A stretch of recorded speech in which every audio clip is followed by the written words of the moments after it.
There's plenty of studies that show that vitamin D does have an association with COVID-19 mortality, no question about it. But this was independent of vitamin D. So there's something else. Right out of the gate, what are some things that people can do day to day, like daily steps that people can take to really support their immune systems, help them fight off viruses, including SARS-CoV-2, which we know is the virus that causes COVID-19? Yeah, so let's just name off some things and we can explain it later. So getting good light exposure in the morning, avoiding light exposure in the evening, big. Number two, that's number one. Number two, getting enough sleep, so at least 7 hours of sleep per night. And we can talk a little bit more and which hours I believe are more important, what science is saying. So getting good light exposure in the morning, avoiding light in the evening time, getting 7 hours of sleep at night, eating less food, eating less processed food, eating more plants. And this is something that not a lot of people know, and it's becoming a huge science, is restricting the number of hours in the day that we eat. That's becoming huge. I think if you were to do those things, and let's even expand it out further. You know how the human body takes a break every day to go to sleep, and we're finding out the importance of sleep. There's another bigger rhythm than that. There's the weekly rhythm, taking a day out of the week and just disconnecting and reconnecting with the stuff that gives us energy and the stuff that gives us, allows us to think. I just to pause right there. Looking back on my own life, the biggest decisions of my life that I've made happened when I had the ability to just pull back and look at my life from the 30,000 foot level. And you can never get to do that if you're constantly doing the rat race 7 days a week. It's so much better to be able to just look, see where you are on the map, and decide, where am I going? Because if you don't do that, you don't get recharged, and you're going to wake up years down the road and you're like, why am I here? So, and all of this is connected. We can talk more about the mind, the body, the immune system, fear, anxiety. It's all connected. And when you do something that's good for one thing, it turns out that it's good for a whole bunch of things. It's like the rising tide lifting all boats. Exactly. So that's just right off the cuff. Okay, well, let's talk about sleep first, because you mentioned that first, and you're board certified in sleep medicine, which is amazing. I've heard it said that an hour of sleep before midnight is worth 2 hours after midnight. And I knew that I had you coming in today. So last night I actually tried my best to get to bed at 11, Okay. at 11 p.m., which normally I go to bed at midnight. Yeah. But explain this to me. So why is there any scientific truth to that? We're starting to see that is in fact the case. I know there's a lot of experts that don't really believe that that's the case, but there's even more that do believe that's the case. And it has to do with something called slow wave sleep. Slow wave sleep is this sleep that you go into as soon as you fall asleep. Well, I shouldn't say as soon as you fall asleep, but it's concentrated toward the beginning of the night. This sleep is associated with growth hormone. Anyone that knows about growth hormone will know that about 10, 20 years ago, there was this rage about growth hormone and all of the benefits. It almost looked like it was coming out of the fountain of youth, because it's connected with all those things that we like to associate with the fountain of youth: energy levels, longevity, feeling better, all of these things. In fact, people were actually injecting themselves with growth hormone to make themselves feel better. Here's a way to get natural growth hormone secretion from your own brain: slow wave sleep.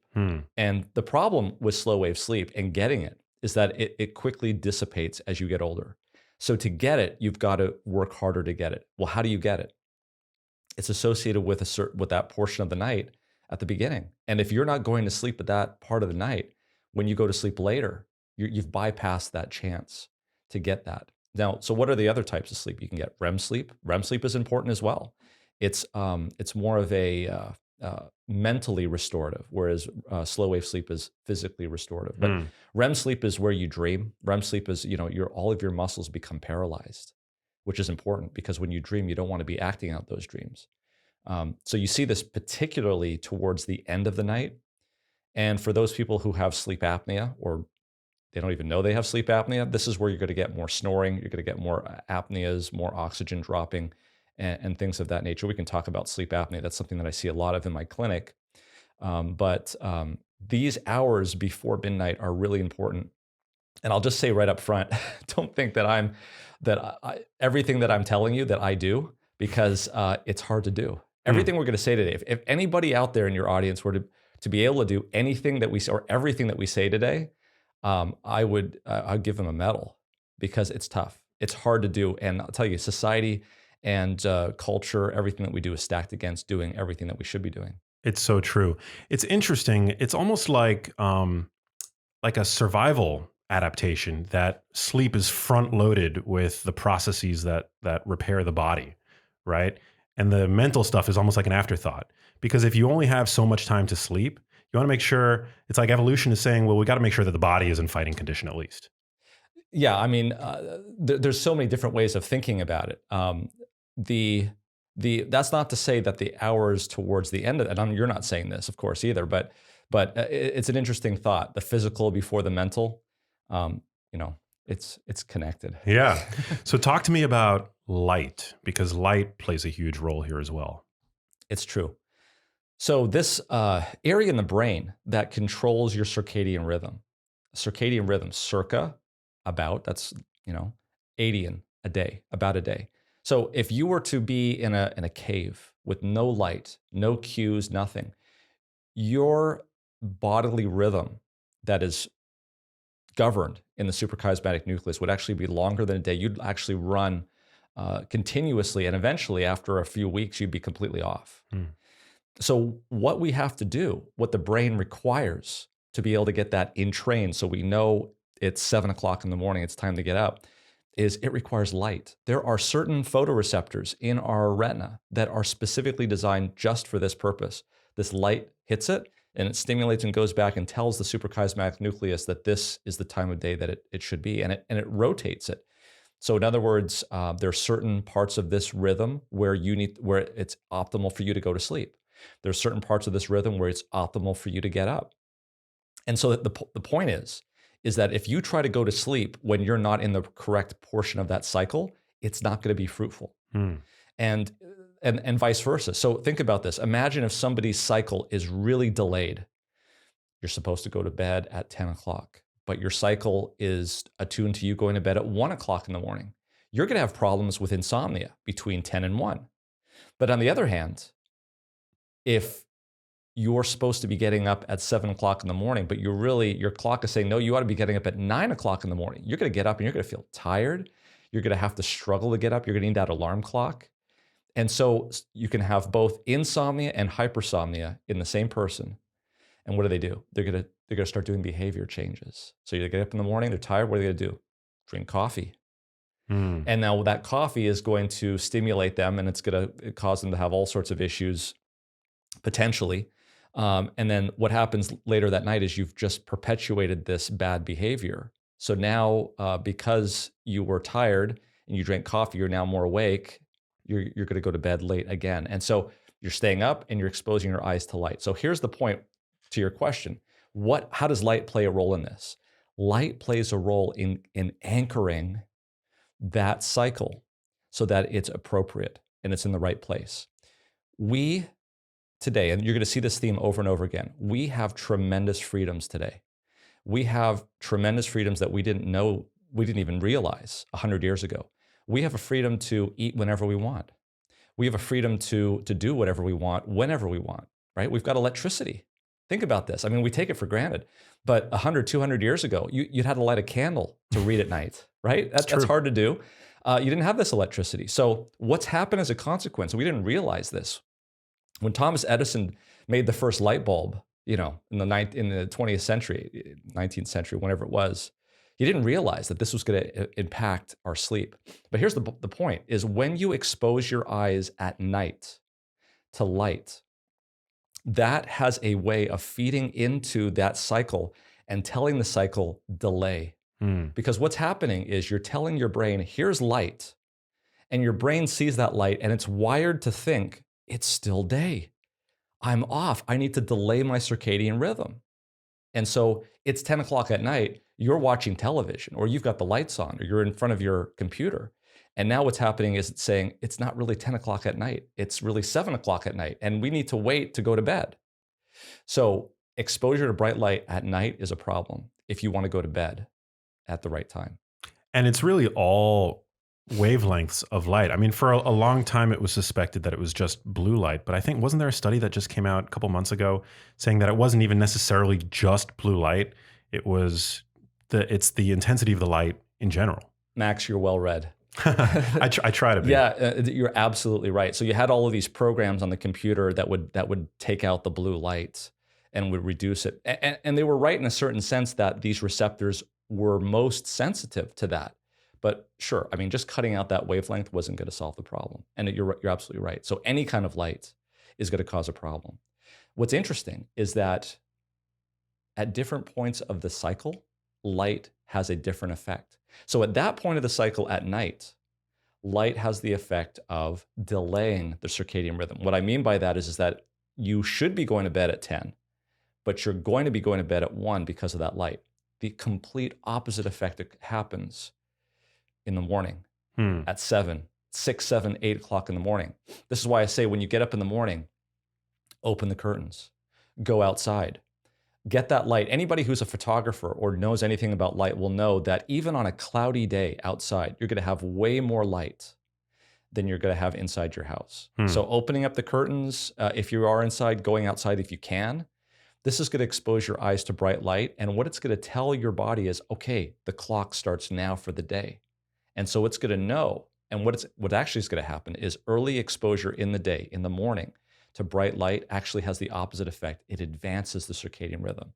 So I suspect in your audience, there's millions of people out there who, just like me, who didn't know this stuff, stay up late, watch TV on their phones, doing their homework, doing the stuff that's due tomorrow because they're procrastinators like me. Yeah, same. And and so what's happened is we've delayed the circadian rhythm so late into the night. Let's say it's 12 or 1 o'clock, right? Like we go to bed. Now you got somebody like me who comes on pontificating that you got to get 7 hours of sleep. And so they know that they got to get up at 5 or 6 in the morning. And so they just count back 7 hours and they come to 9 or 10 o'clock at night. Problem is, circadian rhythm tells them, we're not going to bed. We're not shutting down until 1. So you can go into your bed at 10 o'clock. But what the problem is you're going to be awake in bed. And then you're going to really start to freak out because you can't go to sleep. Why can't I go to sleep? And then what's going to happen, Max, is that you're going to associate that bedroom with failure. Oh, man. And anxiety. And now every single time you go into that bedroom, you now can't fall asleep. And then you start to become obsessed with it and it gets worse. And then you get referred to me as a sleep physician. I have to totally deconstruct all of this stuff. So it's really important to understand. When I say it's a dangerous thing to say that you should get 7 hours of sleep. It's true, you should get it, but you got to understand the nuances of it and why. So what I would recommend doing, so let's go down a little bit deeper. What I'd recommend doing is, yes, get 7 hours of sleep at night, but remember that you should never go to bed unless you're sleepy. So the real key is to let's advance that circadian rhythm forward and then go to bed and get your 7 hours of sleep. I love that. And 7 to 9, would you say it's more of a range? Or I say 7 because that's the bare minimum. Yeah. And it's going to be hard to get more than 7 if you're working like me or like most of your audience. But yeah, 7 to 9. Yeah. Of course. Tying back to the immune system, one of the things that we know that light does later in the day is it suppresses the release of a hormone called melatonin, which plays a role actually in inflammation. Yeah. Can you unpack that a little bit for us? Well, melatonin is probably one of the most potent anti-inflammatory substances in the body. Wow. Yeah. In fact, there's been even some look at this in terms of from a COVID-19 standpoint, using it in patients. In fact, in our hospital, we actually have melatonin available for patients who are not in the intensive care unit. It's not based on any kind of randomized placebo-controlled trials yet, but they're looking at it. But yeah, that's what you're saying there is another aspect of light. So light in the latter portion of the day, like you're saying, is very powerfully reduces the secretion of melatonin from the pineal gland. And that's all part of this suprachiasmatic nucleus. So what is the role of that melatonin being secreted late at night in terms of the inflammatory pathways of the body? We don't know all of those things yet, but that's certainly a direct connection that can occur. Now, unless your audience might become on the thought process that the only thing that light does is regulate circadian rhythm, that's far from the truth. Light also has other areas of the brain that light up. When light comes into the eyes, it stimulates, yes, the suprachiasmatic nucleus, but it also stimulates other portions of the brain that have to do with depression and anxiety, things of that nature. In fact, there's a well-known condition called SAD. Shows you that these physicians have a sense of humor. SAD is seasonal affective disorder. We know that during the wintertime we have less sunlight, and that you're more susceptible to getting this kind of depressed affective disorder. So it's well known. I'm pretty sure that I suffered from that. I grew up in New York City, and when I was a kid, I would notice. I had never consulted with a physician about this, but I just noticed that my mood would really suffer in the winter months. Yeah. Like the days are really short, and in general, growing up in New York City, you're amid these buildings that block out any sun anyway. And I noticed subjectively that my mood would suffer. And I later learned about this condition, seasonal affective disorder. Yeah. And I put two and two together. And I actually, as a child, it compelled me to start taking vitamin D.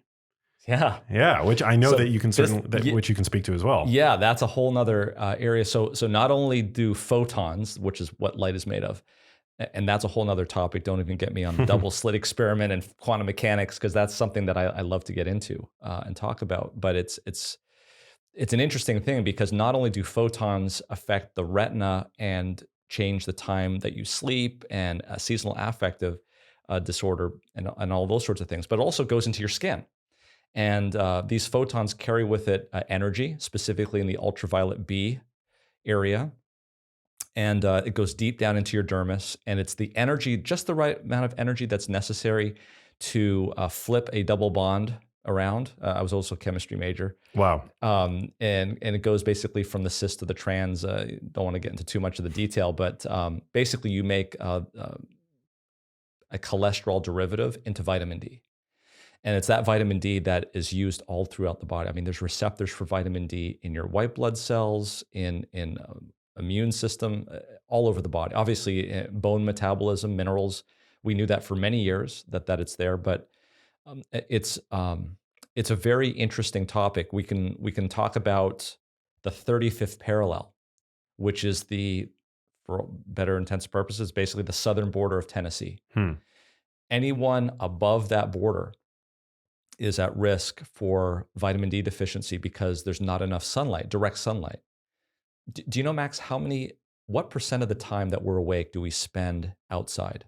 Oh, Jesus. Give a guess. I'm gonna guess something abysmal, like single digits.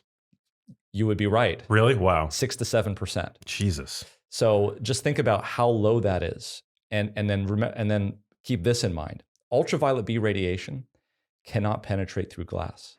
So you may be going to work, your office may be next to a big window where the sun comes in.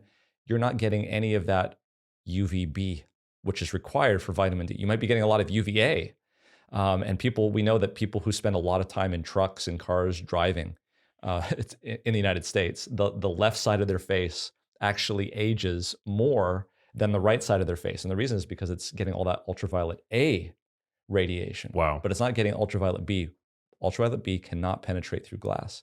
So if you want to get the type of ultraviolet radiation that is good for vitamin D production, you got to get outside and you got to strip off as much as you can to get that direct sunlight stimulation to your skin. Why is it, though, that almost every dermatologist that I've ever encountered will say, stay out of the sun? There's no need to be in the sun.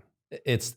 You're steeped in medicine. Yeah. Where is this dissonance coming from? Oh, if you were in medicine, you would know, because I'll just give you an example. When I deal with blood clots because I'm a pulmonologist, and the surgeon deals with people that they cut.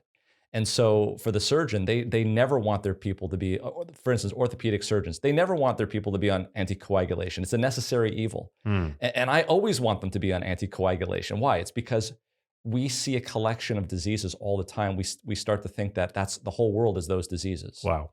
And the surgeon, nothing is worse after a knee operation than to have blood in the joint. right? So they never want their I mean, they understand. But if it were up to them and they could push it, they would say no. Wow. So we're coming from different, obviously dermatologists see nothing but skin cancer. So there's this tendency to lose sight of the forest for the trees. Correct. Essentially. Yeah, in every field. Wow. So we need sunlight exposure. You cannot, and this is actually an interesting topic. There was recently a study that was done that looked at sunlight exposure, and it was done in the northern latitudes of Europe. And they noticed that increased exposure to the sun correlated with reduction in COVID-19 mortality. But here's the interesting point. You say, well, that's vitamin D. Well, there's plenty of studies that show that vitamin D does have an association with COVID-19 mortality, no question about it. But this was independent of vitamin D. So there's something else that's going on that the sun is doing that is helping from a physiological standpoint outside of the mechanism of vitamin D. It's fascinating. There are receptors for light in the mitochondria. I haven't really studied up a lot of it, but it's not just the retina. It's not just vitamin D. There are other things that we derive a benefit from light. Well, there's a lot of science now on like red light photobiomodulation, Yes. right? Well, this idea that light That's the mitochondria. Yeah, Yeah. and it's very hard to wrap your head around, right? That Correct. your skin can somehow perceive light Mhm. beyond just the vitamin D synthesis that we were talking about. Right.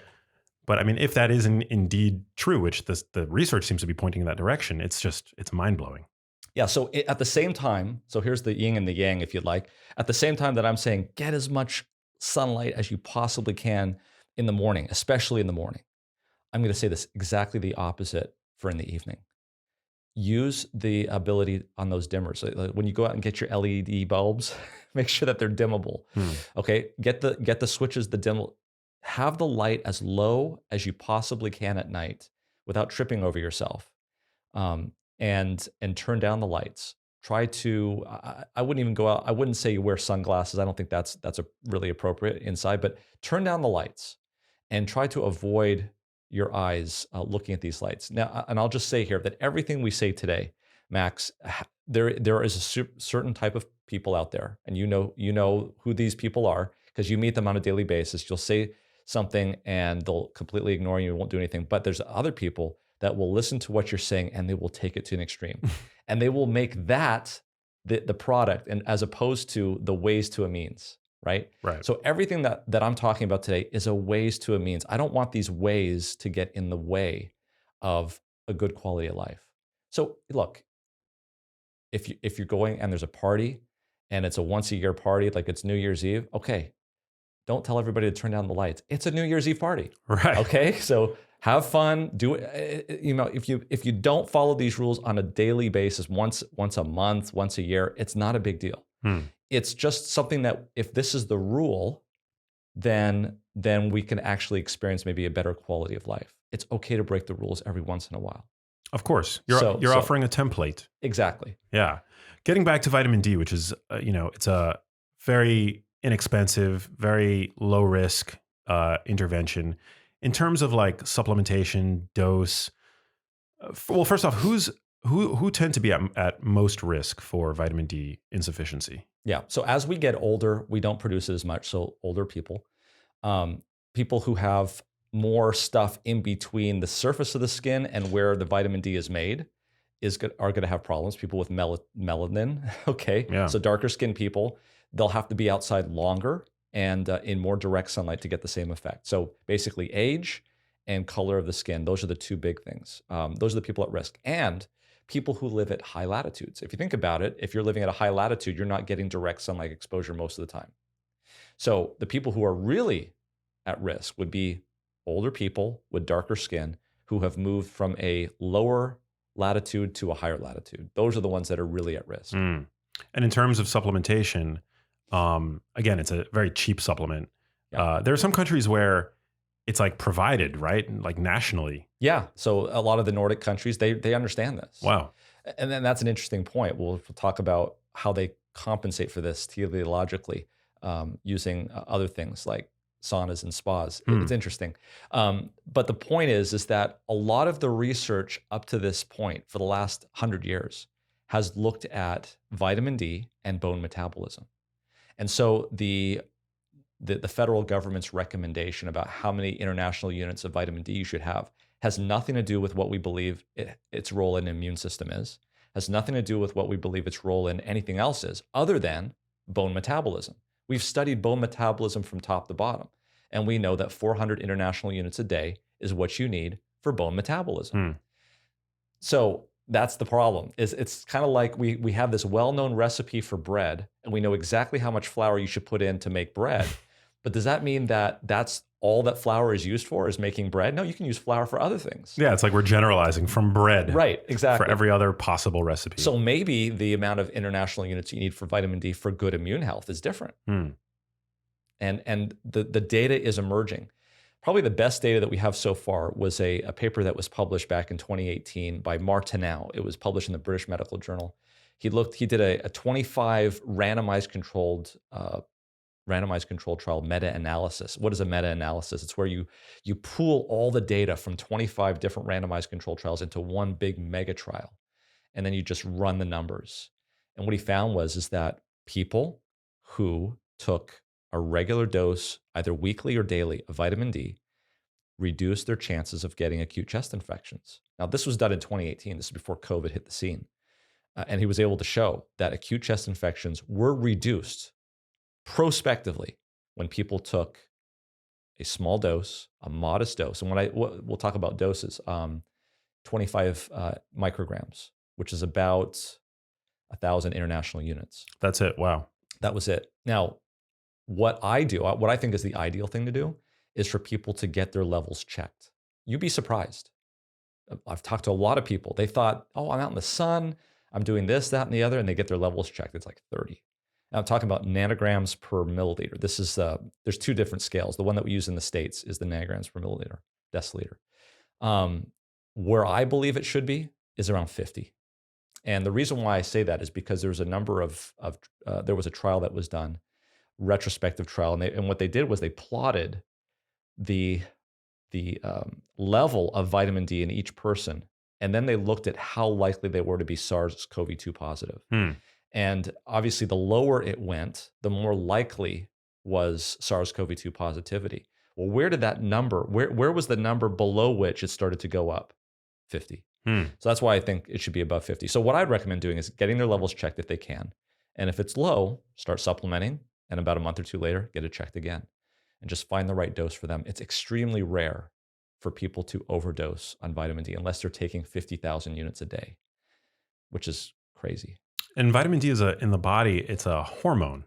It is. So yeah, if you Google cortisol or aldosterone or testosterone or estrogen and just look at the chemical structure, it's a cholesterol derivative. It looks just like vitamin D. Wow. Vitamin D looks the same. And the point is these steroid hormones, vitamin D, cholesterol or testosterone, cortisol, they just go right through the cell membrane like a hot knife through butter. They go right through the nuclear membrane. They go right into the nucleus, and they can affect transcription of the DNA into proteins, transcription into messenger RNA. And as we know now, messenger RNA goes into proteins. Everyone knows that now because of these vaccines and the technology.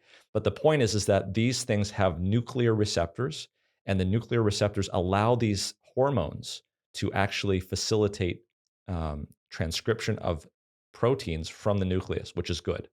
This is something that is obviously very important for the human body. So just to unpack that a little bit for those who are not as scientifically literate. So a nuclear receptor is a receptor on the nucleus of a cell. That's right. And what does the nucleus of a cell contain? It contains DNA, which is the blueprint for every protein that you'll ever need in that cell. And so this as opposed to other types of hormones. Okay, let's break this down. So insulin, epinephrine, glucagon, thyroid stimulating hormone, growth hormone, all of these that I've just mentioned are proteins. They're not steroids. So what they'll do is they'll be floating around in the blood and they'll hit the receptor on a cell, which will then cause an effect immediately inside the cell. So insulin hits the cell, immediately glucose comes into the cell. TSH, or I should say thyroid stimulating hormone, goes to the thyroid, stimulates the thyroid to make T4.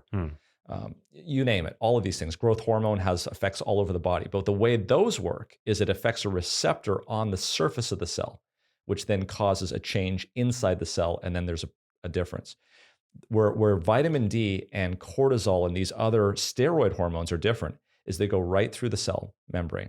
They go right into the nucleus. They interact with proteins, which causes then a certain portion of the DNA, which is called a gene, to start to be copied. And whatever the information is on that gene, it's going to translate into a protein eventually. So this is more of a longer term issue, but it's very, very important. So vitamin D, it's a big deal in the body. Yeah, it is a big deal. It's not just a vitamin, it's a hormone. And I was lucky enough to work with Dr. Okamura, who was an organic chemist where I went to school at UCR, University of California, Riverside. And his whole life was on vitamin D. It's kind of ironic that I had this experience in my undergrad. I was just an undergrad in his lab. My job was to make starting materials organically for the graduate students, so they could do research. But I was there. You can imagine me like mixing these chemicals, and that was my job. Wow, your background is so cool. But raising one's vitamin D levels to get to that range of 50 nanograms per milliliter, is it as simple as taking a vitamin D supplement, or are there other factors that need to align for you to see your levels rise? It can be as simple as just taking it, but you have to realize that it's a lipid soluble vitamin, which means that if you want maximal absorption of that supplement that you're taking, you should take it with other things that are lipid soluble. So kind of a fatty food, or take it with oil. You have vitamin D oils. So all of these things are in play there. And the current recommendations from the endocrinological societies is, look, if you're somebody at risk for vitamin D deficiency, you probably shouldn't take more than 4,000 international units a day without a physician following you.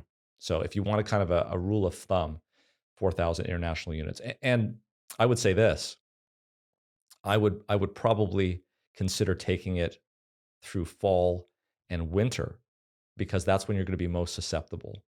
So if you believe that you're probably vitamin D deficient, and you want to make sure that you're not, especially with viruses, COVID and whatnot, then I don't see a big risk in taking up to 4,000 international units daily during a winter season. So fall, winter, and if you can get your levels checked, I think that would be a good idea. There have been a number of interesting associations drawn between vitamin D and autoimmunity in the literature, which is super interesting, which is like this aberration of the immune system, right? Like the immune system attacking host tissue. And the fact that the idea that vitamin D can play a role there, I think is super interesting. It's funny you bring that up. My brother-in-law, Sean Pittman, is a pathologist up in Northern California. And there's one thing in our family that runs in our family. It's Crohn's disease, which is an autoimmune condition. I have probably 3 or 4 different aunts and uncles that have it. I have numerous cousins that have Crohn's disease. I don't have it. But my sister, who didn't have, nobody in our family, immediate family, had Crohn's disease. Nobody. My father didn't. None of my brothers or sisters still don't.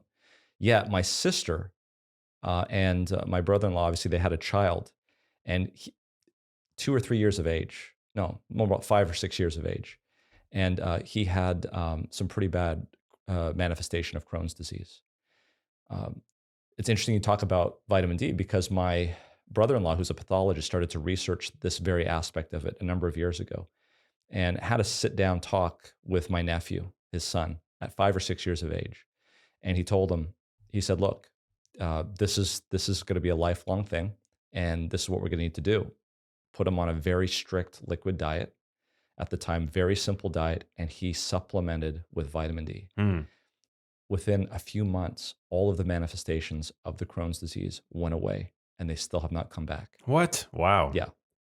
That's kind of shocking. Well, Yeah. It's not shocking, but that's really cool. Yeah, and I have his permission to talk about this, because he's actually blogged about it on his site, regarding his experience with vitamin D and this. So it's interesting that you bring that up. Yeah, so interesting. Wow. Well, what can we talk about next? I'm really interested in omega threes.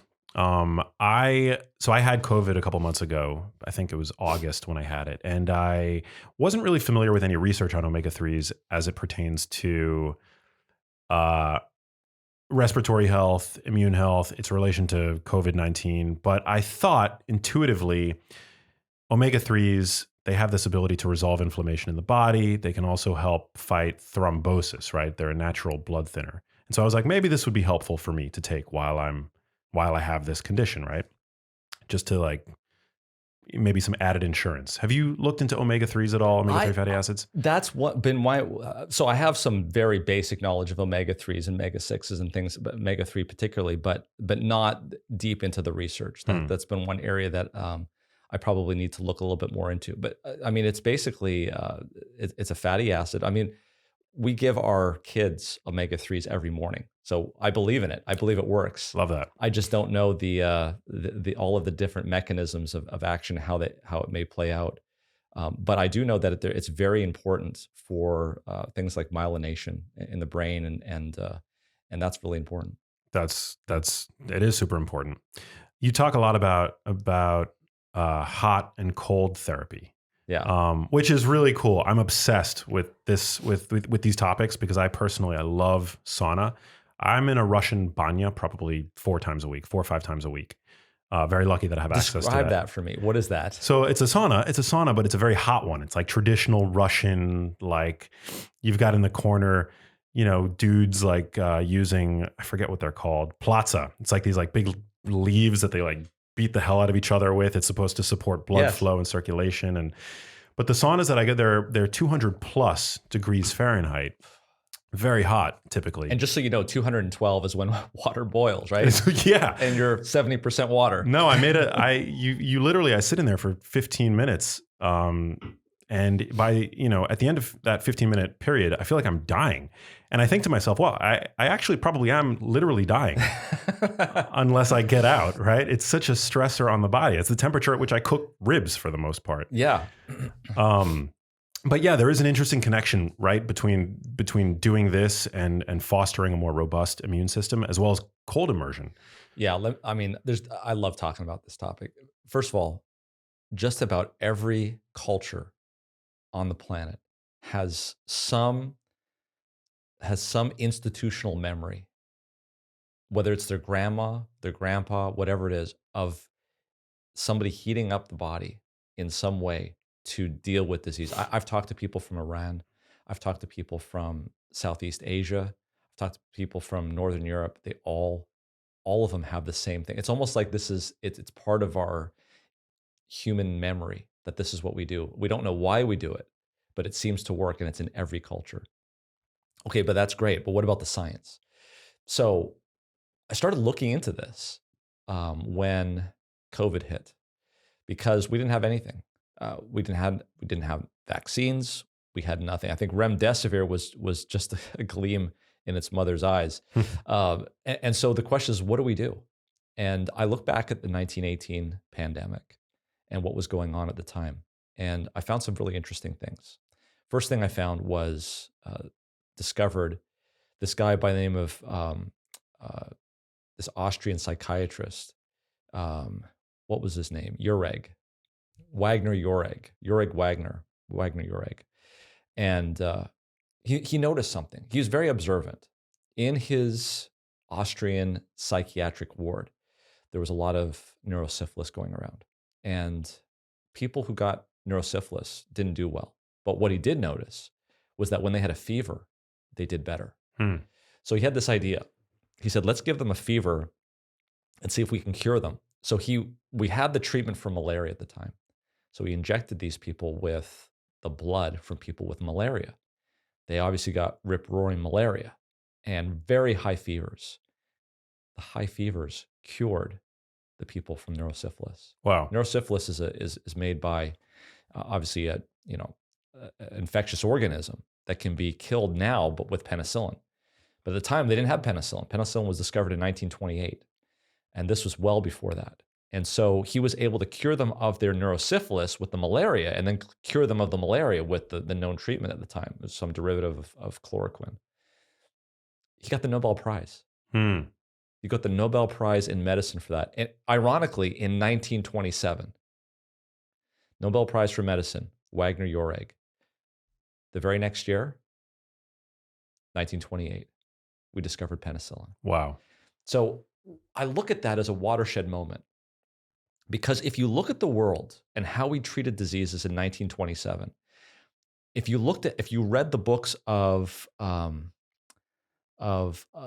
the father of medicine, the guy who founded Johns Hopkins University, I'm blanking on his name, but he wrote. If you look in his book, if you look at the guy who treated at the Battle Creek Sanitarium in Michigan, the guy who treated J.C. Penney, the guy who treated the President of the United States, Harding, Amelia Earhart, they all agreed. This guy, there's another physician by the name of Jackson in New York who treated people with diphtheria. They all agreed on exactly what the treatment was. No question. It was hydrotherapy. Wow. Hydrotherapy, where they applied these very hot fomentations, they called it. Very hot towels. They didn't burn the body. They protected them with a towel and then put a towel on top of that. And they basically heated up, they basically created a fever. Wow. This guy, John Harvey Kellogg, the guy who actually invented cereal, his brother is the one that founded the Kellogg's Kellogg's breakfast cereal. He wrote a 1,000-page book on hydrotherapy. Wow. This guy was a genius. The problem was it was very labor intensive. I've seen photographs of the hospitals at the time, the sanitariums at the time. There'd be this hallway with a row of these rooms with little holes in them where the patient's head would pop out. So you'd just see these heads popping out. Oh my God. And their whole body was in this room, and they were heating up their bodies, basically. Heat closets, all sorts of things. This is the way people got better. But it was very labor intensive. You had to have 2 or 3 nurses. So imagine that world in 1927. And then penicillin. We can give you a pill.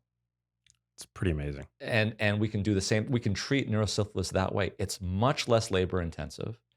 Now, I'm not saying that, and I'm a critical care physician, okay? So I give medications all the time to patients. I see the benefits of them.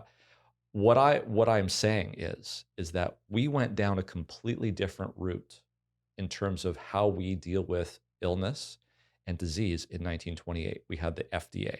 We had to show that there was efficacy. We had randomized placebo-controlled trials that showed safety and efficacy. Phase 1, 2, 3, blah, blah. That's why we are where we are today. And I think it's good. I think we've had a lot of great things from that. But we completely have forgotten completely what we used to do prior to 1928. I mean, these were big guys that were the leaders of medicine and what they were very convinced in how this stuff worked. So here you have like hydrotherapy, saunas, spas. And by the way, getting back to that, it's interesting that a lot of these Nordic countries that get chronic diseases, potentially from lack of vitamin D, it's these countries that use those mechanisms. We're talking about using these leaves to. Yeah. The Swedes do that. Not just the Russians, the Swedes, the Germans, the Finns. The Finns. They have more saunas in Finland than they have people. In terms of I'll put it this way, they could fit the entire population of Finland into saunas at the same time. Wow. That's amazing. When you do sauna studies in Finland and you want a control group, the control group is not no sauna. The control group is once per week. Wow. That's how much they do it. And the Finns are an amazing people to study. There's a guy that's been studying them with Rhonda Patrick, actually, who she has her own podcast as well, and she's talked a lot about saunas and things Laukkanen, like right, in Finland. Exactly. I also think it's a really great place to study saunas because we have in research what's called the healthy user bias, right? So somebody in the United States who's using a sauna all the time, who has access, who's affluent enough to have access to a sauna, probably goes to a spa, probably exercises, probably eats a healthy diet, just riddled with potentially confounding variables, right? But in Finland, taking a sauna is like taking a shower. So it's a lot less likely to be confounded by healthy user bias. Exactly. And the healthy user bias is brought up all the time in terms of vegetarian, in terms of anything that people do who are healthy. to see whether or not this is something. So getting back to this hydrotherapy, I started to research this even more. So what is the actual physiological science behind this? High temperatures is not something that it's not a side effect of the disease. It's actually the body's cry for help. Wow. And that elevated temperature increases interferon levels. There was a study that was done where they took cells out of the human body at different temperatures and they put it on a dish and they exposed it to something that would cause it to do what it needs to do. And interferon levels spiked tenfold once you reached about 39 degrees Celsius, which is a fever, about 102. It's interesting because interferon levels have been shown to be the Achilles heel of the body when it comes to coronavirus infection. When SARS-CoV-2 comes into the body, there are proteins associated with the actual infection itself, not just SARS-CoV-2, but actually the original SARS virus as well. That's how we know about this. That on purpose, if you will, as much purpose as you could say, actually suppresses the interferon response, the innate immune response, to allow it to replicate. And the way that we are now seeing to stop these infections and to prevent the infections from progressing is to increase interferon levels. There was a couple of papers that were published in Science, great papers. They found that there are some people that have antibodies against their own interferon. These people, when they got COVID-19, without exception, had the worst cases. Wow. There are some people who have mutations in the genes that are required to produce interferon. This Science paper published showed that without exception, these people had the worst cases of SARS-CoV-2 when they got infected. So it's very clear, there's no question about it, that early interferon response is extremely important in making sure that you're not one of these patients that have severe COVID, that you're the ones that just have a mild case and then get better. So what I've been trying to advocate for and talked a lot about and tried to educate people on is how to actually do hydrotherapy and how to do that. And there's a number of websites out there. There's one called Hydro for COVID, the number 4, COVID.com. There's another one called hydrotherapyathome.com. This is something that you could do while you got sick and you're not yet sick enough to go to the hospital. Something you could do on yourself, something you could do on a loved one. And what this would do is it would increase interferon levels. Now, I don't have a randomized placebo-controlled trial that shows that this works. We just don't have that data. But we have something that may be close to it. Number of institutions in the Northeast of the United States back in 1918 who used hydrotherapy in their sanitariums, as opposed to what was going on in the army hospitals that used a lot of aspirin at the time, because aspirin came out in 1899. This guy by the name of Wells Rubel wrote at that time that when he compared how their sanitariums, these were Adventist sanitariums in the Northeast, compared to what was going on in the army hospitals, they had half the mortality in the flu epidemic of 1918. Wow, that's shocking. And they were doing hydrotherapy, diet, they were going outside, fresh air, all of these things. Yeah, they were Adventists, right? Yes. So they were already eating pretty cleaned up diets, and so they were checking all the boxes. So in terms of a protocol then for using saunas, if you have access to a sauna, Yeah. what do you recommend? So I don't have a sauna, I have a spa. We got to get you one. Yeah. I'm working on getting one. I have a spa, and I guess the term is jacuzzi or spa or whatever. I don't know what the term is, but it's like a hot tub. Yeah, hot tub. There you go. That's the word. Those are still going to be effective, right? Yeah. It's all about raising core body temperature. Exactly. And how I know it's working is that when I get into my hot tub, within about 2 minutes, I can start to feel sweat pouring down my face. And in the United States, they have limited your ability to pump up that temperature. I think the maximum temperature is 104, which is what I have it pumped up to. So using that, using a sauna, anything that can, when you start to sweat, what your body is telling you is that if this continues on, your core body temperature is going to go up. And that's good. That's exactly. When we first started with COVID-19 in the hospital, I told our nurses in the ICU, I don't want you treating the fevers unless they're getting up to 103, 104 and the heart rates are going too fast. but they're trained. We're trained in medicine that if we see something outside of the normal, we need to correct it. Hmm. The problem is understanding that fever is something that is beneficial. It's something that the body does on purpose to try to get rid of the infection. So let's not knock the knees out from the immune system.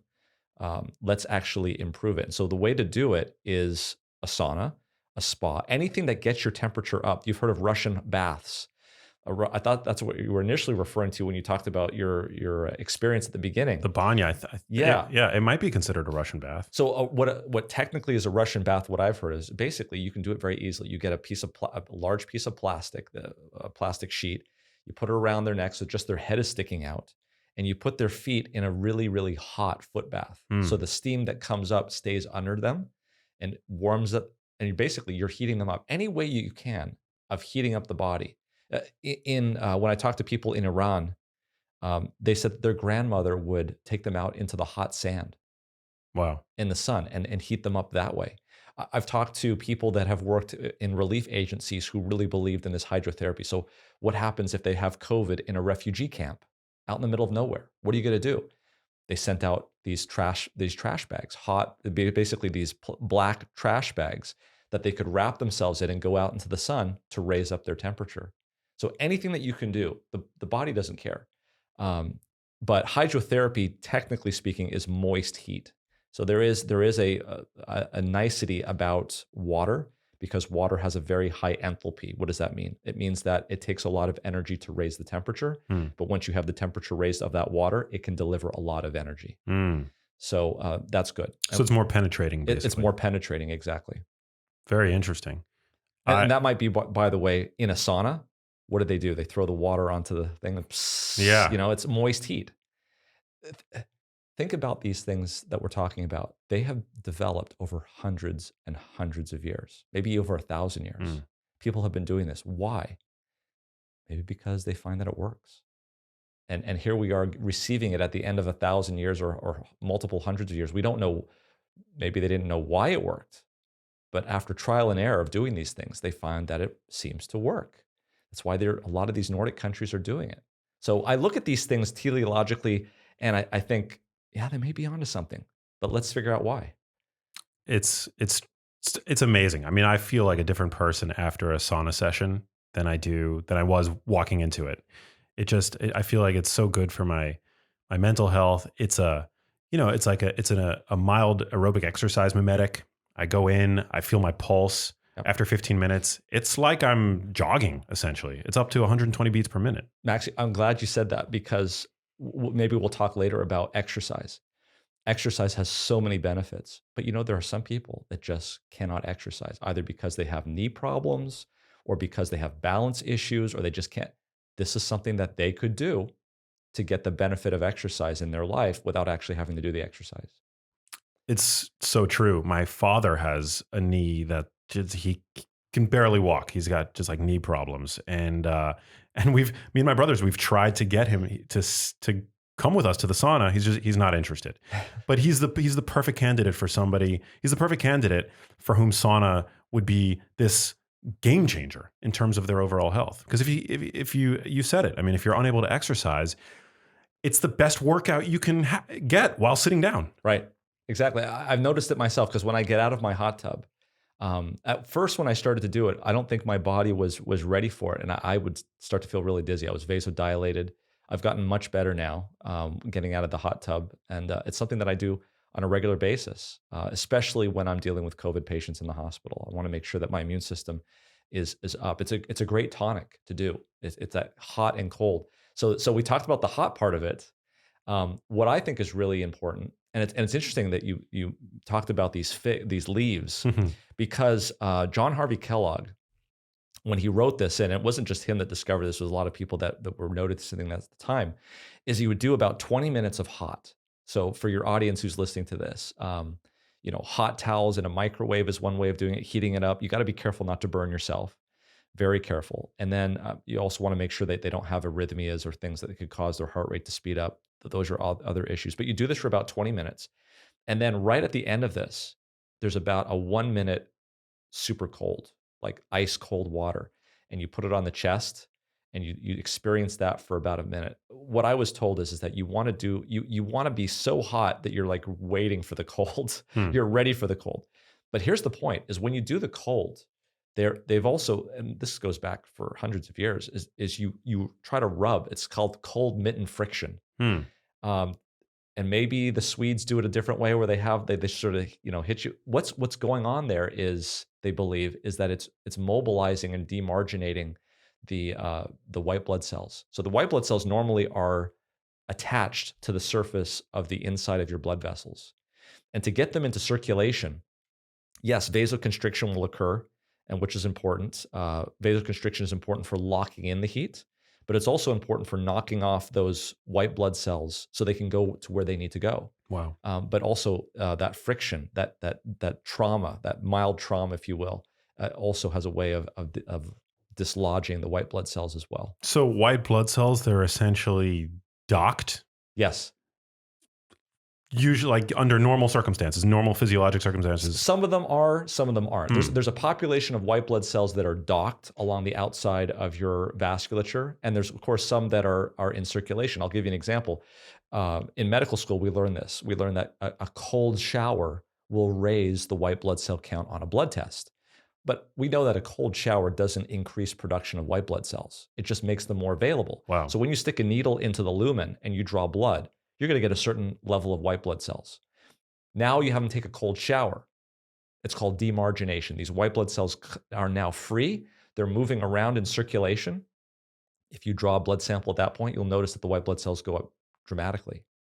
So if you had an annual physical and you're somebody who routinely does cold water immersion, could it potentially look like you are sick, like fighting some kind of infection on a blood draw? Fortunately, the range of normal for people with white blood cells is pretty wide. So anywhere from 4,000 to up to 12,000 in some cases, depending on the lab. Wow. So so you might only see maybe a 30 or 40% increase. So you probably still would be in the normal range, but it would definitely be higher. Wow. Very interesting. Let's talk about exercise. Yeah. So exercise and its role in boosting immune function. And just in terms of overall health and wellness, we talk a lot about exercise on the show in relation to brain health. It's crucially important for, cognitive preservation, mental health. But yeah, what about exercise gets you excited? Okay, so I'm well known. My wife, in fact, I tell her this all the time. My wife loves to exercise. She loves to go to the gym, and I have this expression that I tell her. I say, "Hey, no pain." No pain. I hate to exercise. I don't like doing it. I remember when I was growing up in junior high, I'd much rather play tennis or play basketball because at least it takes my mind off of the fact that I'm exercising. But going to the weight room, that's just like you're just there lifting weights. It was just like, Anyway. I'm sure a lot of people can relate to that though. Yeah. And so I have good news for you. And I think I can encapsulate the discussion of exercise with this study. So there's obviously many studies that have shown the benefits of exercise. But Jennifer Heiss is the director of the Fit Lab at McMaster University in Ontario, Canada. And she had a question about what exercise could do for the human body in terms of stress, in terms of inflammation, and also depression. So what she did was she did a study on college students. That's what everybody does, because college students will do anything. So at McMaster University, last 6 weeks of the term, there's a lot of stress. I mean, obviously these are students, but they have to do well. Otherwise, they're not going to get the career that they want. So there's a tremendous amount of stress that they're undergoing. So she had a question about how to actually treat these the students. So she randomized them to 3 groups. One group, no change, nothing. Just keep doing what you're doing, and we'll test you at the end of the 6 weeks. Then she had 2 exercise groups. One exercise group was a moderate intensity exercise group that exercised 3 times a week, 20 minutes a day. And actually both did that. The only difference was that the moderate did it for a moderate amount. And when I say moderate, they got their heart rates up to about 75% of their maximum predicted heart rate. And what is your maximum predicted heart rate? It's simply 220 minus your age. So if you're 30 years old, it would be 190. In the high intensity group, though, they got it up much higher, like 80, 90%. And she measured them for at the end of the 6 weeks. What did she measure? She measured this. Number one, something called a Beck Inventory Depression Scale 2. Validated scale looking at how depressed they were. Second thing she measured was levels of stress. And she did that objectively. But then she also measured it a different way. She measured it called self-reporting of stress. And then she looked at a bunch of cytokines. What are cytokines? These are inflammatory messengers in the body like IL-6, tumor necrosis factor beta. These are things that are well known that are things that cause stress and inflammation and things of that nature. Okay, so first thing she found at the end of the 6 weeks, in the control group, the people that did nothing, they had a 6-point increase in their Beck Inventory Depression Scale. That's huge. What does that tell you? That all it takes is about 6 weeks of stress to make people depressed. Okay, so we're dealing with a lot of, first thing that tells us is there's probably a lot of depression on college campuses as finals get down, because we know that stress, anxiety leads to depression. We're now in year 2 of this pandemic. And so let's just accept it. There's a lot of depressed people because of what's going on right now. Here's the good news. In the moderate and high intensity groups, not only were they able to completely eliminate that increase in depression, it actually went the other way. So imagine this. If you're in the moderate or high intensity groups, you're going along 6 weeks before finals, and you're going into probably the most depressed time of your life. You actually come out of it less depressed. Wow. Because now you started an exercise program. The other thing that they found now what about the differences between high and low, or the moderate intensity and the high intensity? The high intensity groups actually had higher levels of perceived stress than the moderate.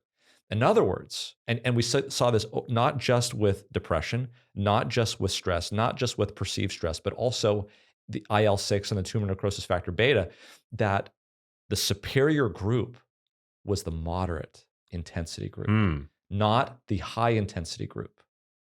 So what's going on there is something that's well described in the literature. It's something called the J-curve phenomenon, which means here we all are at the beginning of J, okay, right here. And that's you and me, couch potatoes, sitting on the couch, okay?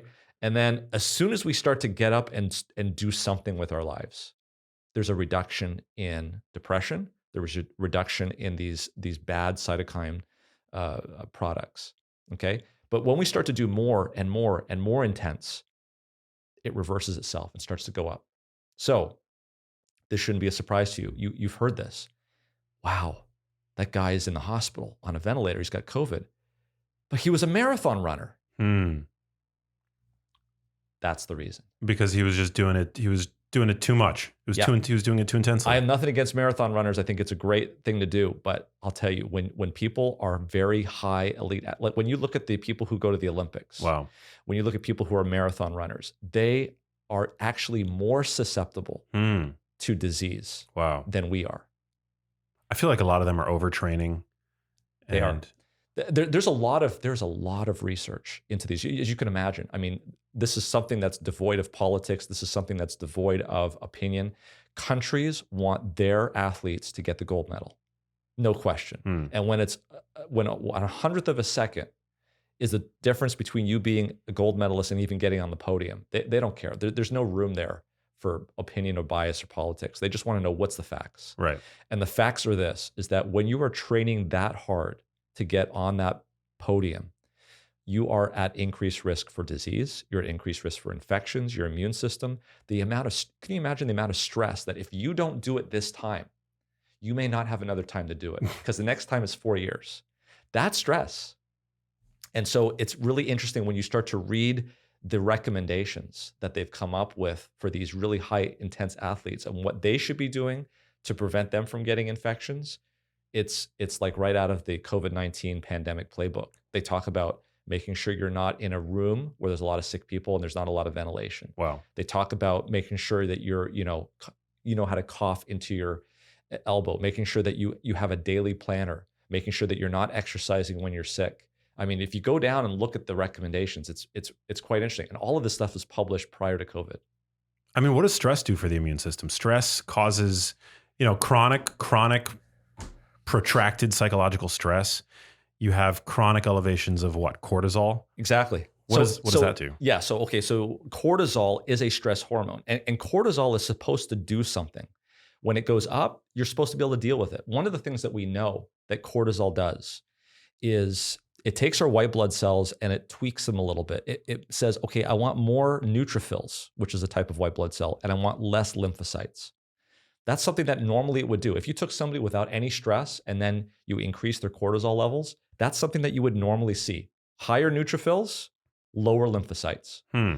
Somebody who's under stress chronically or has stress, mental stress, that doesn't happen. We don't see increased neutrophils. We don't see decreased lymphocytes. What's the difference in their function? That's exactly the question. What we see is the receptor for cortisol is resistant. So in other words, the cortisol is going up, but it's not having an effect at the receptor level. It's the same thing we see with insulin and diabetes. Insulin levels go up, but the receptor is not hearing it. Right. So they took that study a little bit step further. So they said, okay, well, here we have a subset of people, when their cortisol levels go up, we have the appropriate response from the white blood cells. And when their cortisol levels go up, these people over here, their white blood cells aren't listening. They've got receptor resistance. So then they took the whole bunch of them and they subjected them to rhinovirus, which is your common cold, basically. And they said, let's see what happens. The people who had no response from their receptors were the ones more likely to get infected with symptoms of rhinovirus. So here's a very simple experiment that showed very easily, very, very clearly, in a simple way, that chronic stress increases your chances of infection. So, and then with that, I can show you other studies where a good night's sleep increases antibody levels. A good night's sleep reduces your ability to get infected. So we can pin this all down to like very specific things, but we kind of already know what the answer is going to be. We need to detach. Of course. And at the beginning of our discussion, you said that the rising tide lifts all boats in the harbor, right? And correct. There was a study a couple of years ago that found, I forget like the time course, but that morning light exposure, which we already talked about, right, can help reduce levels of cortisol.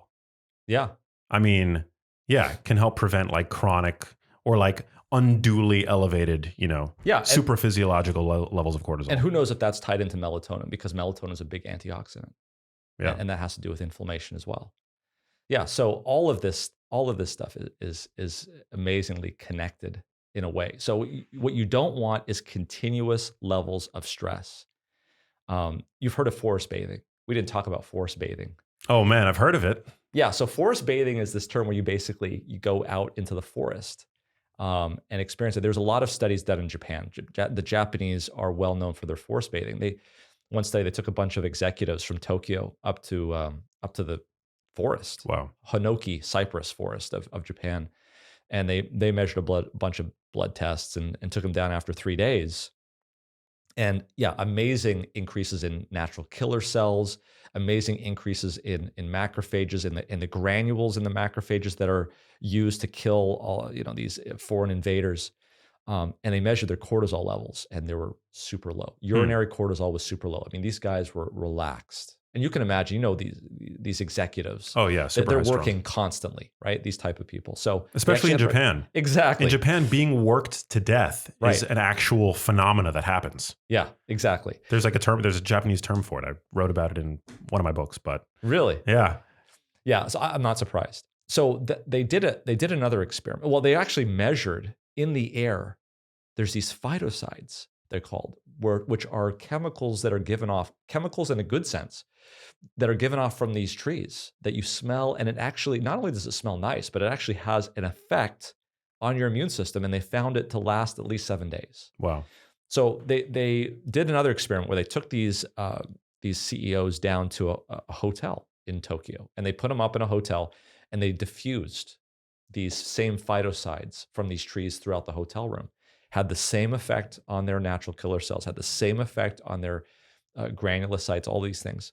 The one thing that it didn't do, the one thing that it did not reproduce, that they had up in the Hinoki cypress forest, decrease your ordinary cortisol levels. They didn't do that. So there's something, you can try to bring the forest to you, but there's nothing like you going to the forest and getting that break. You know how it is when you're out in the forest. And maybe they did this at a time, I have to look back on the date when they weren't as connected technologically. But that's another big thing, is being able to technologically disconnect.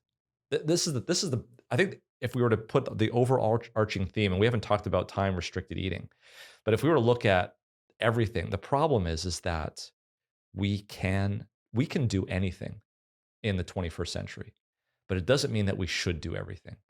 So there is a time, time, you heard that expression, timing is everything. Of course. So there is a time to eat. You can eat anytime you want, but there is a time to eat. You can sleep anytime. Well, you can't really sleep anytime. You can try to sleep anytime you want, but there's a particular time that you ought to sleep. Eating, sleeping, disconnecting. There is, and I have nothing against our society essentially from that standpoint, or capitalism or anything like that. I think anything taken to extreme can be bad. But what we have allowed ourselves to do, I believe, is to become a slave to that. Whereas we need to be able to recognize that even though we can eat anytime we want, maybe we shouldn't. Maybe because we can stay up late and work on things, we can do it. We can flip a light on and we can do it. But maybe that's not the best thing for our health. And it's going to take a change in our frontal lobes to be able to control our behavior. And I'll tell you, it's not easy to do that. It takes deliberate dedication to say, I'm going to eat at this time and not outside of this time. I'm going to sleep when sleep is ready, and I'm going to do it, and I'm going to put off other things. And it's hard to do in the society because, let's face it, when we say that I need to go home and I need to sleep, I'm not doing that tonight because I need my sleep, that's seen as a weakness in our society. But I think we need to start to change that. I agree. My heart goes out to night shift workers. Yeah. I mean, they just get taken advantage of. And, I can't even imagine what it was like going through medical. I mean, I'm sure going through medical school is one of the least healthy things that you could do. Yeah. Well, they had for your body. Yeah. They had to make a rule that we couldn't work more than 80 hours a week. 80 hours a week. They say, hey guys, it's too much. You got to cut it back. Oh God. To 80 hours a week. That's nuts. I worked before that period of time. So, but I was 20, like you said, your 20s are kind of wasted. But for night shift, let's talk about them just briefly. If they're going to work as a night shift person, what they need to do is they need to dedicate themselves to being a night shift person every day of the week, because it's this flipping back and forth that's not working. If you're one of these type of workers that works the night shift one day, the split shift the next day, and then the day shift, that's actually the worst, because your circadian rhythm doesn't switch like that. So if you're going to be a night shift worker, you come home in the day, you go to bed, you put foil on your window so that there's no light coming through. You need to honestly simulate nighttime in the day and really be sleeping. Yeah, because the opposite, it's like they're spending every weekday in China and every weekend back in the US. Can you imagine that as a jet lag? I can. Yeah. That's crazy. Time restricted eating. Yeah. I mean, you touched on that briefly, but the fact that humans now are eating, your average person is eating 16 hours a day, the entire time that they're awake. What is that doing for our health? Well, I'd almost put it the other way. What is it not doing? So we now know that we need sleep to be able to remove, and I'm making this analogy. We all know the importance of sleep. And the importance of sleep is that your body needs time to remove the toxins and the trash from your brain. And if it doesn't do that, there's actually really good research that this can lead to Alzheimer's disease. There's something called beta-pleated sheets, which are proteins in the brain that when they accumulate in large amounts, it can cause Alzheimer's disease. We know that after a good night's of sleep, that beta-pleated sheet is reduced in some way. So we need that sleep to remove the trash from our brain. The same thing we're finding out in terms of food. You need a period of time during the day where you're not eating for an extended period so that the processes that are associated with the unfed state are allowed to do what they need to do. And if it doesn't happen, there are metabolic consequences. definite metabolic consequences. So this is there's been a lot of research on this in humans and in animals. Let me give you the most recent data that sort of built up to this. So this was a Chinese study, and they looked at 12 weeks where they took diabetics. So these are people already with metabolic problems, already on medications, and they said, we're going to limit your food intake to just 10 hours a day. That's actually not as restrictive as some people would do, 8 hours a day. Right. But they limited it to 10 hours a day. They said so you can eat at 8 o'clock in the morning until about 6. And they randomized them, number one. Number two, they blinded the scientists to who they were. So these people were not allowed to say who they were. They obviously knew who they were, but they couldn't tell people that were analyzing them. And when I say fed state, so from 8 in the morning till about 6 in the evening was the fed state. That means they could eat during that period of time, but they had to eat before 6 so that when they were done, they were now in the unfed state. Mm-hmm. So when you eat food, as soon as you take your last bite of food, you don't start the unfed state. Your body is in a fed state that persists for a few hours. Got it. And when that activity shuts down, you are now in this unfed state. As soon as you start to eat calories, your body now switches back to the fed state. It has to do something.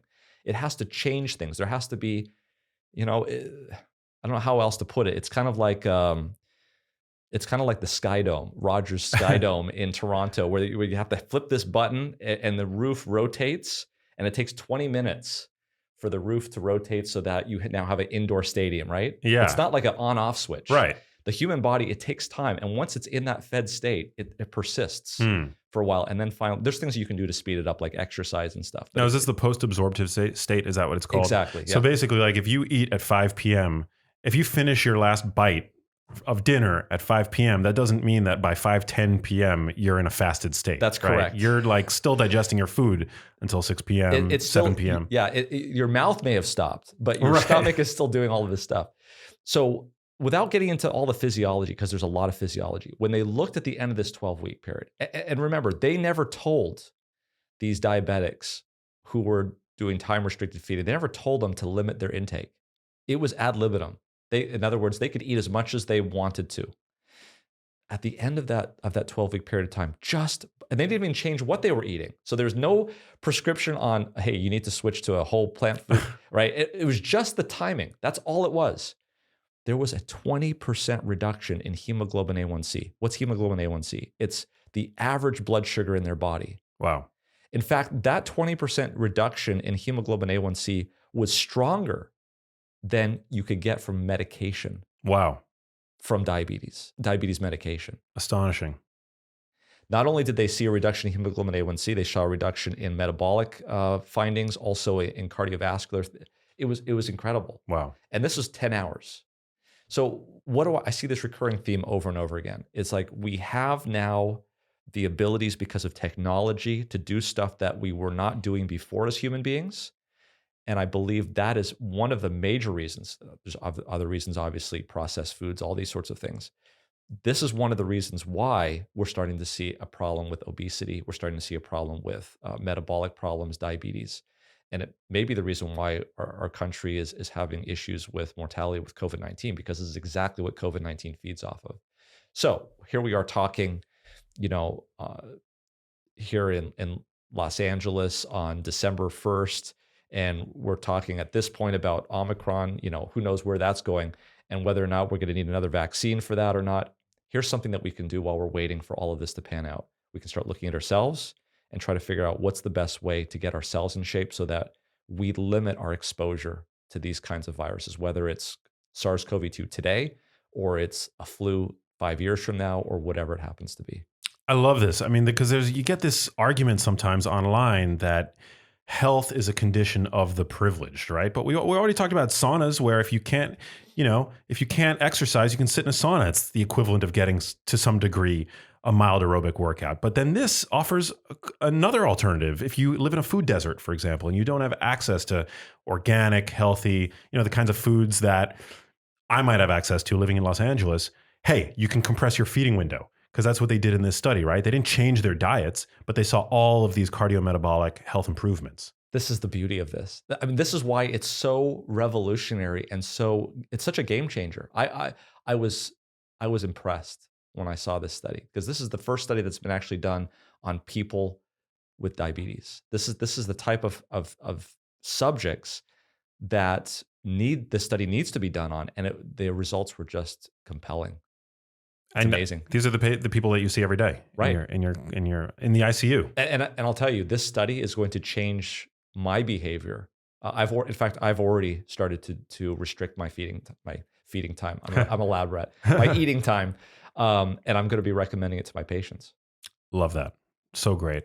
What about from a dietary standpoint? We know that nutrition plays a huge role. We talked about vitamin D already, but zinc. Any other sort of dietary advice that you might have in terms of like limiting our risk for chronic inflammation, battening down the hatches, increasing our resilience to pathogenic threat? Yeah. So all of those things, yes. And I'll have to say that my thoughts and where my bias comes in on this is kind of how I was raised. So I was not raised a vegetarian or a vegan, but I am one now. I'm a vegetarian probably because I hung around a lot of people who are, and I've seen the health benefits of having a plant-based diet. One of the things that is now hitting the research now is something called Cylic acids, and I encourage anybody who's interested in looking at Cylic acids to look deeply at that because this is an emerging science. What is a Cylic acid? It's basically a 9-carbon sugar that is on the surface of cells, all of our cells. It tells our body what is self and what is non-self. The problem is that the human body only makes one type of Cylic acid. It's called NEU 5-AC. Okay, that's on all of our cells. The problem is that that non-human animals, generally speaking, with few exceptions, make 2 types of Cylic acids. They make NEU 5-AC and NEU 5-GC. We don't make NEU 5-GC. So as a result of that, we have antibodies against NEU 5-GC.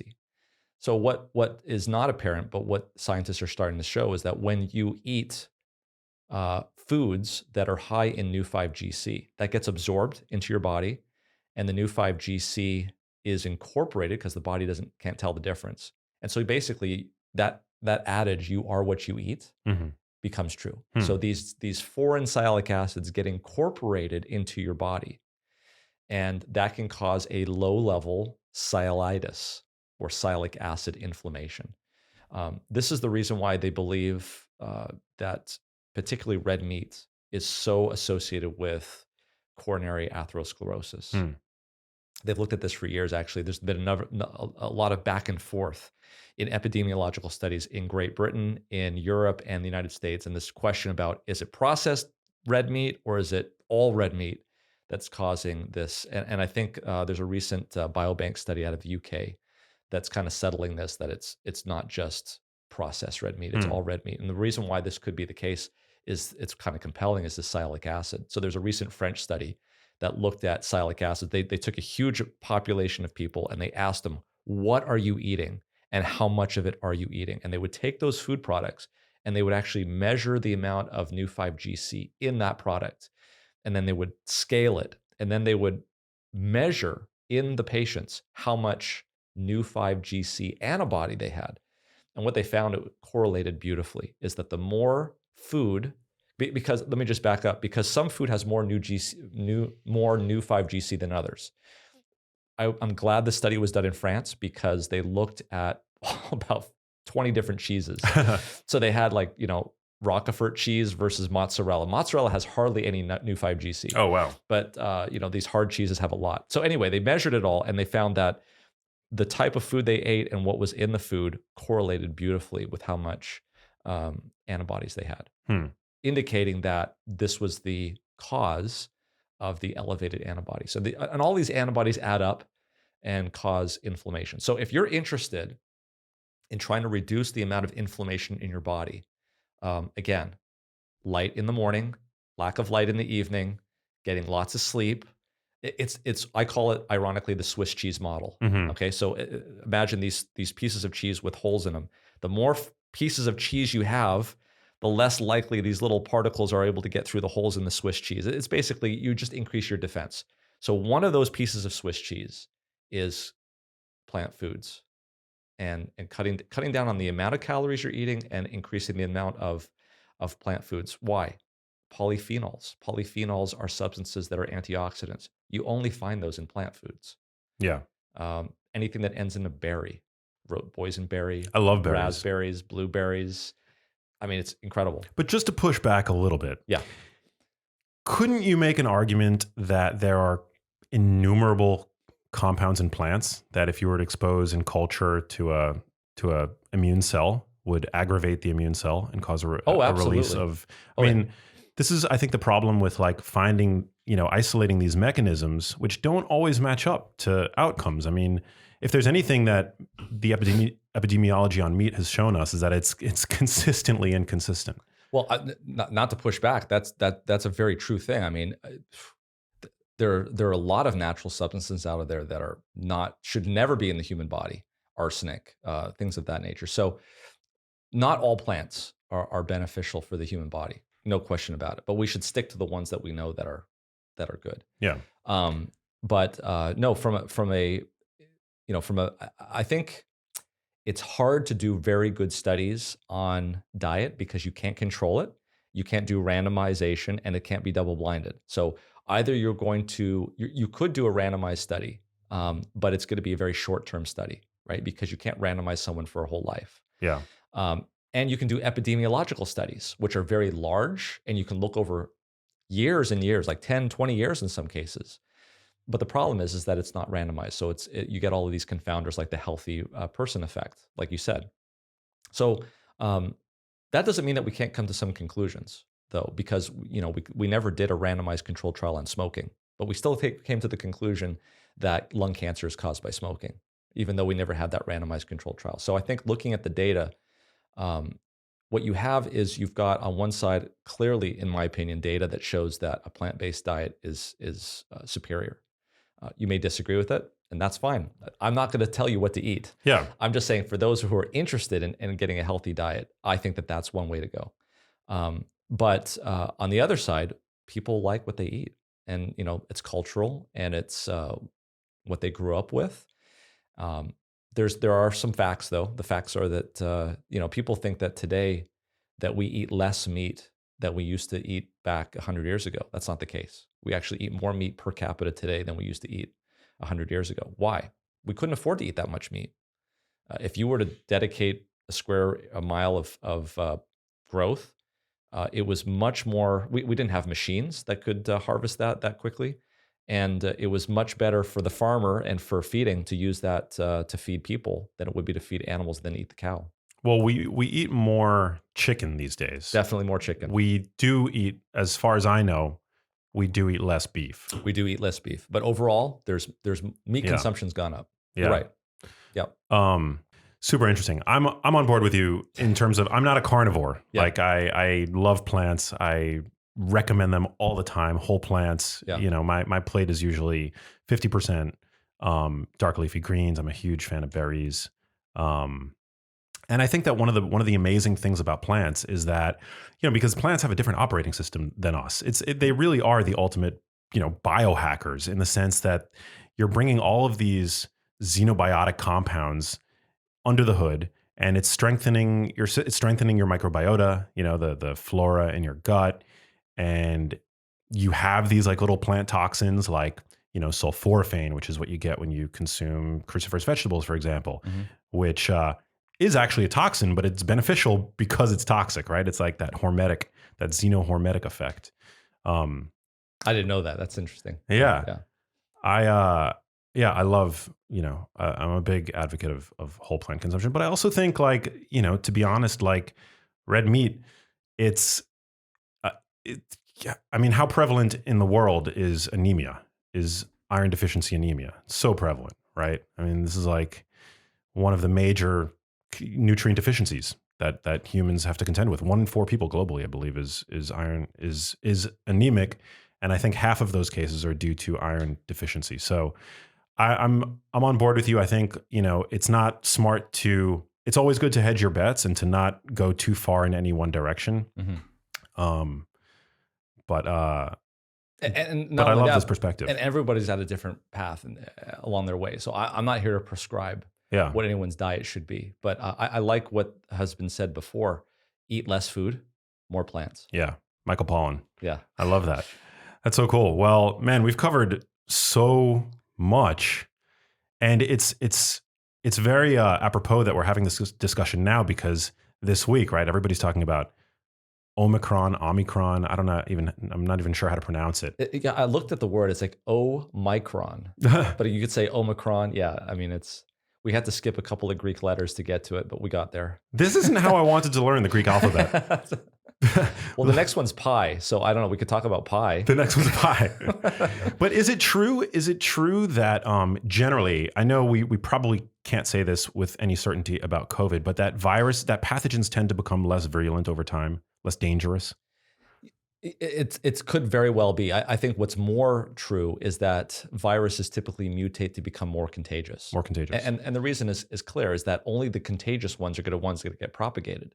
So it's kind of like a selection process. It's like the playoffs, right? The teams that advance are the better ones. And so that's the same sort of thing that happens, with these pandemics, is that the mutations are happening all the time. That the dud mutations never see the light of day. It's the ones that confer upon the virus a survival advantage. And all the virus cares about, ultimately, if it were to care, I'm anthropomorphizing the virus here, that the only thing that the virus cares about is replication and propagation. It actually doesn't want to kill its host, right? So the virulence is kind of a consequence that could go either way. As it turned out, the data that I've seen on Delta out of the UK early on was that actually Delta put patients in the hospital about 1.85 times.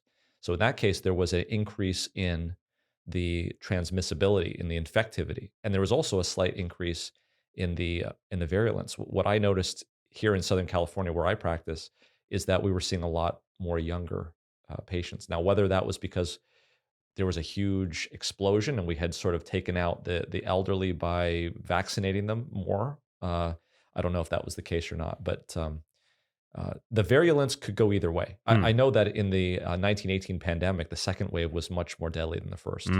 So who knows? Who knows? Yeah. Well, I'm so glad that we have you out there putting out the content via MedCram that you're doing. I love that I've discovered your work. I'm sure that all of my listeners are super grateful for the conversation that we've had, and I'd love to have you back anytime. So feel free to tap me whenever whenever you've got new things that you want to share.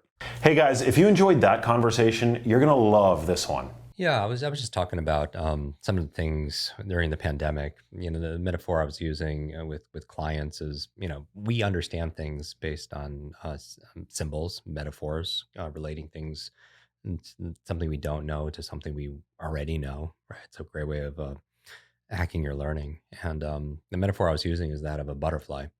And I feel like a butterfly is the profound symbol of transformation, right?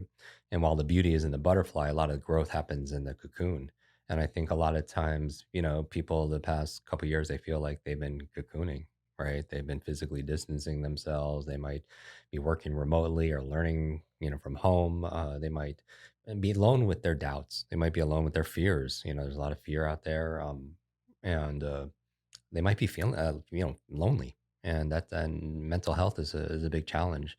So in Limitless, I have a quote from a French philosopher, and he says, "Life is the C between B and D," which is interesting. Life is C between B and D, and B stands for birth, D stands for death, life, C, choice. I really do believe that these difficult times, they could define us. These difficult times can diminish us, or these difficult times could actually develop us. We decide. We always decide on our choices. We could decide on our thoughts. We could decide on our behaviors. We could decide on what experiences mean. We could decide on how we want to feel more often. We certainly can decide what we put in our mind and in our body also as well, how we move our body. And just reminding people. So there are about 5 or 6 choices. Just I want to remind everybody, who's listening, that you could make to come out of this cocoon stronger so that you could potentially even soar to new heights, right? I'll make them all C's because I tend to alliterate everything just to make it a little bit more memorable. I'm kind of OCD like that. And then we could chat about it. The first one, I think, in no specific order, the first C is clarity. I think solitude is a wonderful time for self-reflection. I don't think, I think self-awareness is a superpower, and we don't, always in society when we're going 100 miles an hour, we don't take time and just kind of check in with ourselves, in terms of, one of the clarifying questions I love, what's most important to you in blank? What's most important to you in life? What's most important to you in a career? What's most important to you, if in zero-based thinking, if we're, with everything going on, if you're to start over, what's most important to you in a relationship, in your personal contribution, in your health, right? So that gives us some values because sometimes, again, there's a great book called Seven Habits of Highly Effective People, which is a classic by Dr. Stephen Covey. He says, you don't want to climb the ladder of success, get to the top and realize it's leaning on the wrong wall, Mm. right? And the second clarifying question, I think, besides what's most important to you in these areas, and which I would encourage everyone to use this time to do, is are my actions today align with those values? Are they supporting, that direction? Meaning a lot of people, I'm sure, who are listening or watching on YouTube, that they feel like burnt out. They feel mentally exhausted, right?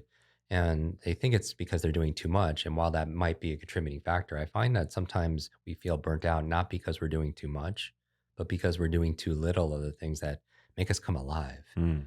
You know what I mean? And so those are the things that we're kind of pinpointing our target, our true north, what's most important to us in these areas, and our daily activities, leading us there. That's clarity. The second C I would say, which your podcast covers in so well, is care. We know that self-care is not selfish, and I don't just mean eating the best amazing foods ever and optimizing our sleep. I also mean, like, part of self-care is putting borders and boundaries around the things that are important to us, and also being conscious and standing guard to our mind of what we're letting inside. Meaning, we know when we're talking about the brain that with media, it's interesting. There's an algorithm kind of like with our mind, like there is with Instagram or any social media. The algorithm primarily is whatever you engage with the most, you're gonna get more of, right? So if you watch your cat videos and cat posts, you're engaging and you're sharing cats, you're liking it, commenting on cat posts, then the algorithm shows you more cats, right? Guilty. Yes. Right. And then also, but our mind has a similar algorithm.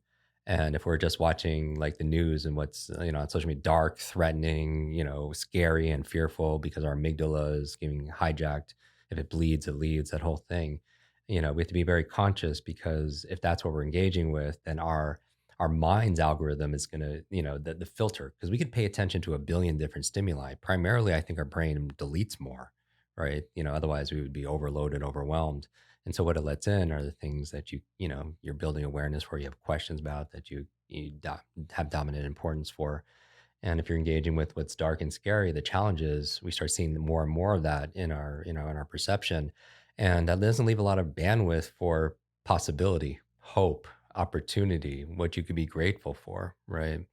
And so that could be a challenge. We know that chronic stress has been shown to shrink the human brain. Chronic fear actually suppresses our immune system. So that's interesting, right? A whole area of science called psychoneuroimmunology. It makes you more susceptible to colds, to flus, to viruses, right? And so when we're talking about care, obviously there are a lot of things we could do to care for ourselves. And I'm just kind of highlighting the thing that might not be is what we're feeding our minds. And so we can make choices. We can make choices for clarity, is making these questions, the choices going back to power decisions on what we're feeding our minds and our bodies. Third C is kind of obvious, but it's not something we think about all the time. I think one of the antidotes to fear, going back to fear, is besides gratitude. And a lot of times we know gratitude. I did a Thanksgiving episode on our podcast about how gratitude can rewire our nervous system for performance. And it's interesting because you don't have to wait for a greater life to feel grateful. You could start feeling grateful, and I think people would immediately say they have a greater life, because what we appreciate appreciates, right? Yeah, it gets better and it grows. But going back to that's one antidote to fear. The other one I would say is the third C, which is contribution. Hmm. I think making a difference. I think Even for me, like growing up with learning difficulties, my biggest challenge, I mean, my superpower was being invisible, right? I didn't want to be seen. I didn't want to, maybe deep down, I wanted to be seen and heard, but I was mostly hiding, in the back, sitting behind a tall kid because I never had the answers. So I was very phobic of public speaking, which the universe has this, sense of humor because my two biggest challenges were learning and public speaking. And, what do I do for a living? I I was mean, now you're educating the world on how to learn faster, and doing, you yeah, talk publicly for a living. yeah, and so it's kind of it's kind of interesting how your struggles can become strengths, right? Mm. Your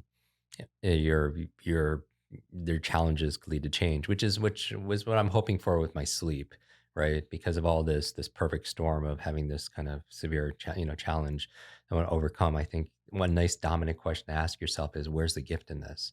My challenges were learning, and the gift was I discovered how to learn better, right? I don't believe it's how smart you are. It's we've talked about this in previous podcasts. So it's really, how are you smart? My challenge was public speaking. I would be, I'd be so fearful. I would be shaking and almost pass out. And that led to a strength. And I hope there's a gift in even the challenges I had with sleep. I could tell you two of them automatically. Number one, with the lack of sleep, it forced me to double down on everything I teach, Hmm.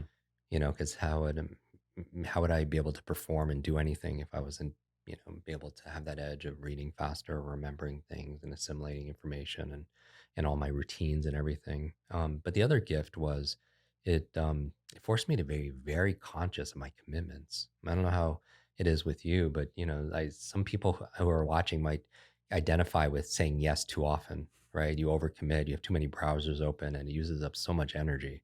And so when you have a finite, you feel like you have a limited amount of energy or temperament or emotion or, and like with your lack of sleep, then I don't say, yeah, everything for me is really, it's heck yes or heck no. I mean, that kind of filter. And so like right now, there's nowhere I'd rather be with no one else. You know what I mean? So everything is like it's very, makes things very clear, which I think it's important nowadays for people who are struggling with mental exhaustion, mental fatigue, burnout. People are so lax with their time, and it is the most precious and limited resource that we have. Once you spend it, you don't get it back. Yeah, and that's the one thing. I mean, people could always make more money, I mean, and it's the one thing that's actually, equal, at least in a day. And not everybody has the same income or the same education level or the same network, right? But everybody has 24 hours in a day, right? We have 86,400 seconds. And, what we invest, we get to keep in the future, but in whatever's not it's just lost, Hmm. right? And there's no judgment. People want to binge watch, and do like whatever they do, or that's their life, then it's prerogative. People have choice and free will. It's amazing. But then we can't complain about stuff then, right? I mean, you can't be upset by the results you didn't get by the work you didn't do. So a lot of energy goes into complaining and comparison and overthinking, and we try to direct our clients away from that. But going back to contribution, I just feel like it's the antidote to fear. It's if I get nervous a little bit still, butterflies before. I'm here in Los Angeles. I just spoke for 2,000 people yesterday. I'm going out tomorrow to Vegas to speak for thousands there, and I still get a little nervous, but then I just think about contribution. Like I think about one person in that audience whose life, needs to could use some of this information, and I feel more obligation to be able to do that, because shame on me if there's somebody there struggling like I did so for so many years, and I don't help them, and that gets me out of myself and that contribution. So for us, we like Limitless, we gave away 100% of the proceeds, multiple six figures to build schools. We built schools everywhere from Ghana to Guatemala to Kenya, full health care for the children, clean water, also Alzheimer's research. So many great organizations that you and I know of, and some of um, our peers. I lost my grandmother to Alzheimer's when I was going through my learning difficulties, and women, as you know, are twice as likely to experience Alzheimer's than men. So for specifically women's research. Love that. Um, so yeah, but I mean, in terms of contribution, it doesn't have to be like that. It could be, how can you invest a little bit of your time, your talent, your treasure, just to make a difference and just put you in a good place. Maybe make it food for frontline workers. Maybe it's checking on somebody who's elderly and a little bit compromised and they're lonely, that kind of thing. And then finally, the last couple of C's, besides clarity and care and contribution, I would say creativity. Like I don't know what have you been doing the past year and a half? I mean, everybody has like a to-do list, but do we have like a create list? So I important. yeah, I mean, I think the future belongs to creators. So I love it, that some people creating new businesses, some people are doing their music, and then they get the Yeah. guitar and they're singing. Other people are writing, but I think even before this, jobs were going to they're being outsourced, right? They're going to automation, they're going to artificial intelligence, and what's not going to be outsourced to a machine is what's truly limitless. Like there's no limit to our creativity. There's no limit to human imagination. There's no limit to our ability to solve problems, our ability to come together, in difficult times. And so, yeah, it's interesting. There's during the Great Plague that Shakespeare, when I was doing research, created some amazing masterpieces, Macbeth, Antony and Cleopatra. During the plague, Isaac Newton had to physically distance himself from London. They closed down the university there, and he had to go home. Even back then, and he was sitting underneath a tree, and an apple fell on his head, and he created the theories of motion, the theories of gravity, Hmm. right? And so again, we don't have to do it at that level, but what have you always wanted to create, in your life? Maybe you're a parent, you wanted to create something, for your students, for your kids, maybe like homeschool, it's whatever it happens to be. Yeah, it I'd love reminds to me hear. of one of my favorite lines from Game of Thrones. Mhm, Peter Baelish is talking to Varys in the I forget what it's called, like the main throne area mhm. in at King's Landing, and Varys says to Peter Baelish, that just everything is in such disarray. Everybody's warring, fighting. There's so much chaos, and Varys makes a comment implying that chaos is a pit. It's like a pit of despair, a pit into which all hope falls, never to be seen again, right? And Baelish responds to him, Varys, chaos isn't a pit. Chaos is a ladder. And I just love that. It That reminds is me really good. of With that. with the accent and everything. Yeah, with the accent and Yeah. everything. It's one of my favorite lines in one of my favorite shows. So it's just something Mm, that always has resonated with me. The notion that, we tend to see danger and chaos as being a point of repression. Like mhm, some of us feel repressed during those moments, but then others see great opportunity, mm. which is, I think, kind of like, the gist of what it is that you're saying. Yeah, very much so. Yeah, I want to maybe we could chat about how mindset affects and kind of filters meaning for us. That somebody could have the same experience and interpret it in different ways. Whether looking at the economy or politics or any kind of situation. Hmm. So that's creativity. And again, simple choice. Life is a C between B and D. What choices can we make to just to be a little bit more creative? And I'm not saying it has to take a lot of time. You know, with this, it could be even journaling for 10 minutes. Or writing or going. I think it's very important that we schedule a white space in our days. To just think and be creative. Because if we just wait in between, and it is those empty spaces are very rare. You know what I mean? It usually fills with other stuff that not as important. I always tell people I think the most important thing is to keep the most important things the most important things. It's kind of a little bit of a, a tongue twister, but yeah, it's not just about time management, it's about priority management, right? I'm going back to the 24 hours we have in a day. It's setting our priorities. We have the 24 hours in a day, but what are we going to emphasize? What are we going to put first? And like even Dr. Stephen Covey's going back to his book, right? Put first things first, right? And then finally, the fifth C, besides clarity and care and contribution, and creativity, I would say is capabilities. And this quote that I've heard in different iterations, I'm sure your audience has. It's like we don't rise to the level of other people's expectations as much as we fall to the level of our own training. And I think again we have a to-do list which is rapidly growing, but do we have a to learn list? Like what's on everyone's to learn list? And I think we do these things where now if especially if you are spending more time at home or have been spending more time at home and you have more time, like what are you putting on there? Because the future belongs to those learners, right? We have to constantly be upgrading our knowledge, our skills, our own abilities to be more valuable. And I think one of the most important things people could be doing is reading. I did so much reading. I was with so many of our clients. We had reading, challenges, a book a week club, and everything else like that. We got so much engagement, this past year and a half because people, and in book sales, I hear are actually doing really well, Hmm. because of everything. And and I just think if somebody has decades of experience and they put into a book, and you could sit down in a few days and read a book or listen to an audible, then you could download decades into days. The average person reading one or two books a year compared to somebody who's doing upwards of 50 books a year. Huge. It's not even like a gap between those who have and those who don't have. There's also a gap of those who know and those who don't know. And those who know can make better decisions, going back to the power of decisions and choice, more accurate, useful decisions. And so, what's on everyone's to learn list? And my focus, we've covered speed reading in a previous episode on your show. My focus is on meta learning. Learning how to learn. Because I feel like if someone could learn how to learn, like learn how to, what does that mean? Learn how to focus and concentrate, learn how to study better, take notes, understand information better, remember that information, improve their memory.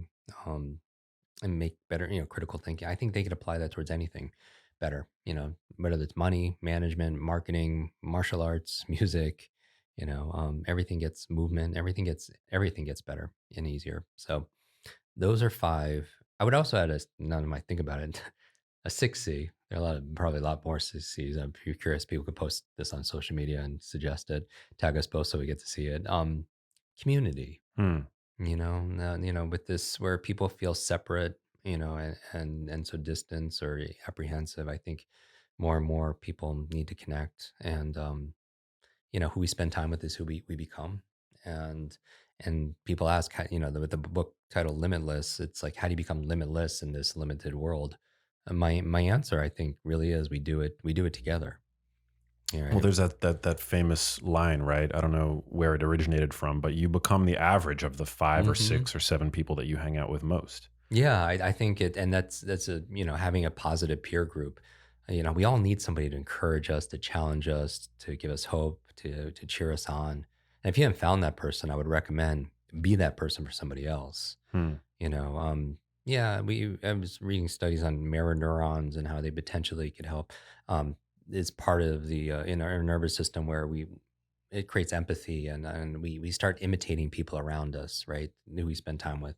I always tell people to watch because these are the things that imitated WATCH, and of course I use a lot of acronyms and mnemonics. The W say words. We tend to adopt the language patterns of people around us for Hmm. sure.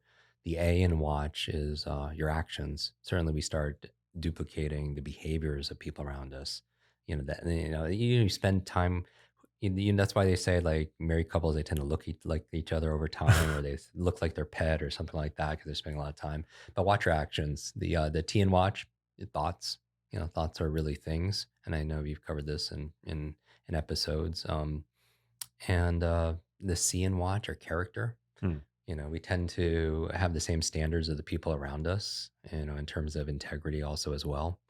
And and that spreads. That's as contagious as anything else.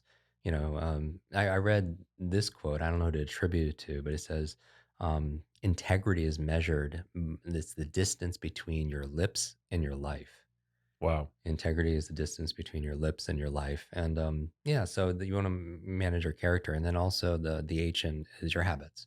We've heard the phrase, "First you create your habits, then your habits create you." And I really do believe, like, I think Duke University said 40% of our behaviors each day is habitual. We're not even thinking about it. We're just on autopilot, which is great because it conserves, as cognitive energy because there's a big load on, coming from life. But then we'd actually sit down and design those things. And so, yeah, who we spend time with is who we become. If you're around 9 broke people, be careful because you're probably going to be number 10. That kind of idea. But having a positive community of people that are supportive, and it's meant for like everything you date back, hunter gatherers, right? Survival. Those who had people watching their back and had a village were more likely to be able to survive. And so we got to pick our village. um, the African proverb: if you want to go further, you go alone. If you want to, sorry, if you want to go faster, you go alone. If you want further, we go together. I love that.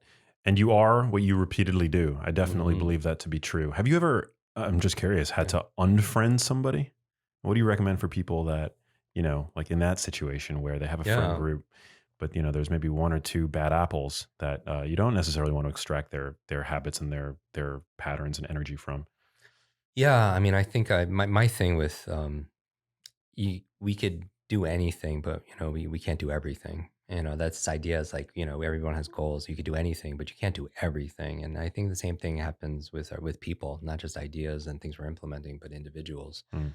Meaning that you could be a great friend, but you can't put all your energy everywhere because there's always this, that it could deplete you. And my feeling generally with that is that if somebody's drowning, certainly I want to help that person, right? And if I have, but if that person's going to pull me down and I'm going to drown also, then I can't be there for my family and my friends and people are counting on me. Then that could be an interesting choice point. Some people also just don't want the help. This is true. Some people like there's some things, and I don't know who's listening to this that needs to hear this, but some things like if you're in a storm right now, some things you can only learn in a storm, for sure. And then also, some people create a storm and they're upset that it rains. So I don't know. Like, but yeah, when it comes to people, having a positive peer group is important, but it's about energy, right? And it's like some people are energy vampires. Some people are batteries included, but there's some people just I don't know where their batteries are, but they're stealing your batteries. They're stealing your dreams, they're stealing your hope. And some people could actually be sincere, meaning they could have positive intent because that's the road right is paved with positive intentions. Um, they don't want to, maybe they're saying like, why are you always listening to, Genius Life and reading all those books and, listening to, and or eating all those foods and stuff like that. But, maybe they're saying it because they don't want to lose you because you're growing and, they want to stay connected to you. Or maybe they don't want you to get your hopes up, or I can have some kind of positive intent. But they can be sincere, but they can be sincerely wrong also as well. So I think you can still love, especially if it's family or friends, you can still love them, but it doesn't mean you have to spend a whole lot of time with them, and having borders again and boundaries. You make sure when you say yes to somebody or something, we're not consistently saying no to ourselves. I love that. Yeah. And, certainly this isn't the case for everybody, but we do live in a time that seems to applaud, at least to some degree, victim mindset. Mhm. Now there's an emotional home for people that just live in this persistent state of victimhood. And I think that's really unfortunate as well. Yeah, I think, and this is all about, for me, it's all about maintaining our agency, our responsibility, our accountability, because I mentioned this on a previous episode with you, but it's, when I got to spend time with Stan Lee, I was like, who's your favorite superhero? And he says, Iron Man. And he's like, Jim, who's yours? And I said, Spider-Man, because he had the Spider-Man tie on. And Spider-Man was one of my favorite because he was like, I wasn't really smart back in high school, but I was definitely like kind of bullied and awkward. And, but I still reverse things, Max. And, sometimes maybe because of my, my head injuries and stuff. When I read, sometimes I reverse things or I hear things.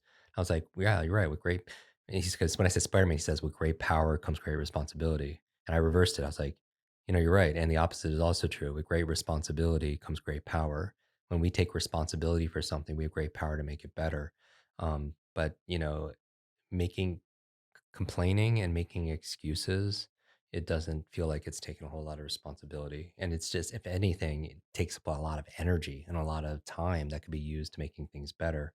And some people, when people are complaining, like most people, honestly, this it's called the spotlight effect. The spotlight effect is where we emphasize like what people are thinking about us, or if even they're thinking about us at all, right? In terms of comparison and everything. But I would say that and some people are just happy that it's you, that you're going through all this stuff and they're just happy, but but it doesn't affect real change.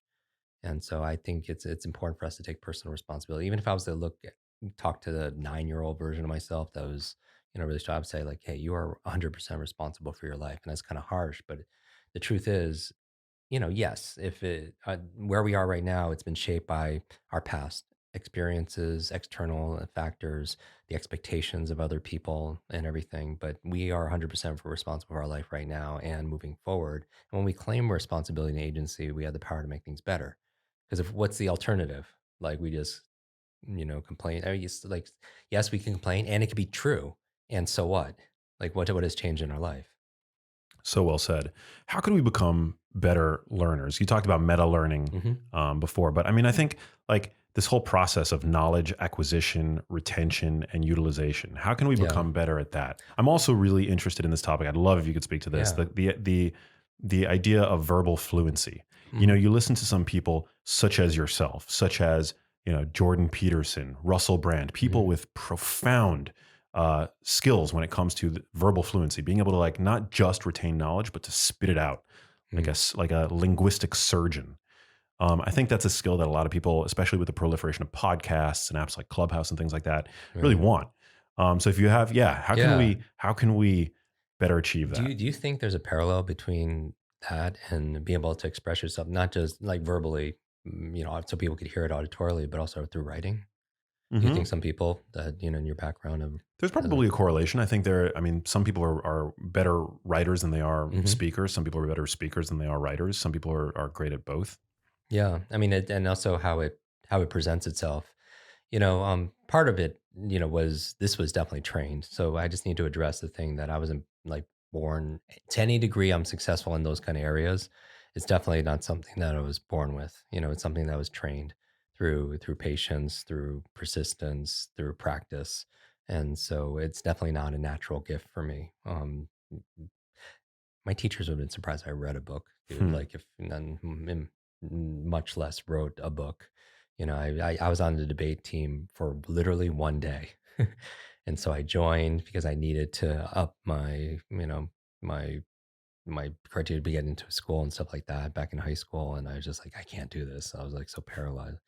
I mean, I think a lot of it also comes from the amount of input I have Hmm. in terms of reading. So I get to read and see the different styles from all the different authors and see certain things I like, certain things. There's no such thing, I believe, as necessarily in a lot of ways a good or bad memory. I think there's more of a trained memory and untrained memory.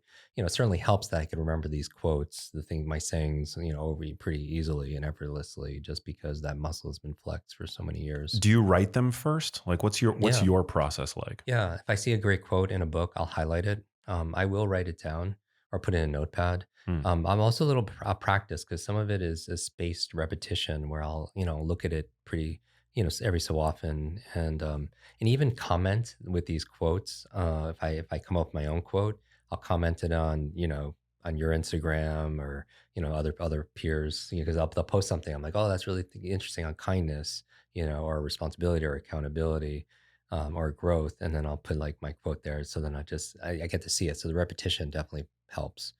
Um, and so, and also it's personally meaningful for me, meaning that when you tie something to your purpose, it's a whole lot easier. Just like when people learn something and they're interested in that topic, and they have higher fidelity and they're able to not only learn it better but retain it longer also as well.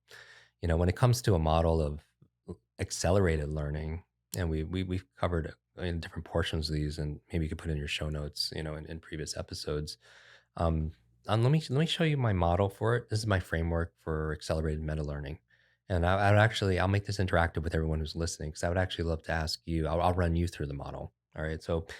If you're not working out and or driving or something that's dangerous, like maybe take notes on this, and that'll work. So I want everyone to take out a piece of paper and just think about an area of your life where you feel stuck, and I did this on a podcast on how to get unstuck. It was this story where this truck driver wasn't paying attention, as often we don't pay attention in life, and he ends up going underneath a bridge, and the bridge is too low for his cargo, and he gets stuck.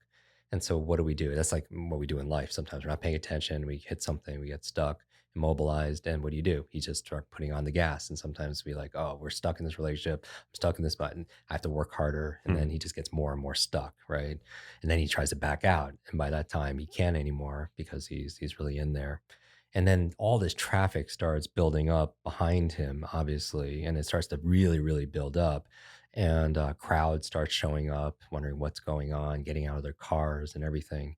And then emergency vehicles come, and they don't know what to do. They start pushing like the truck through the bridge, and nothing. They start trying to pull it out, nothing.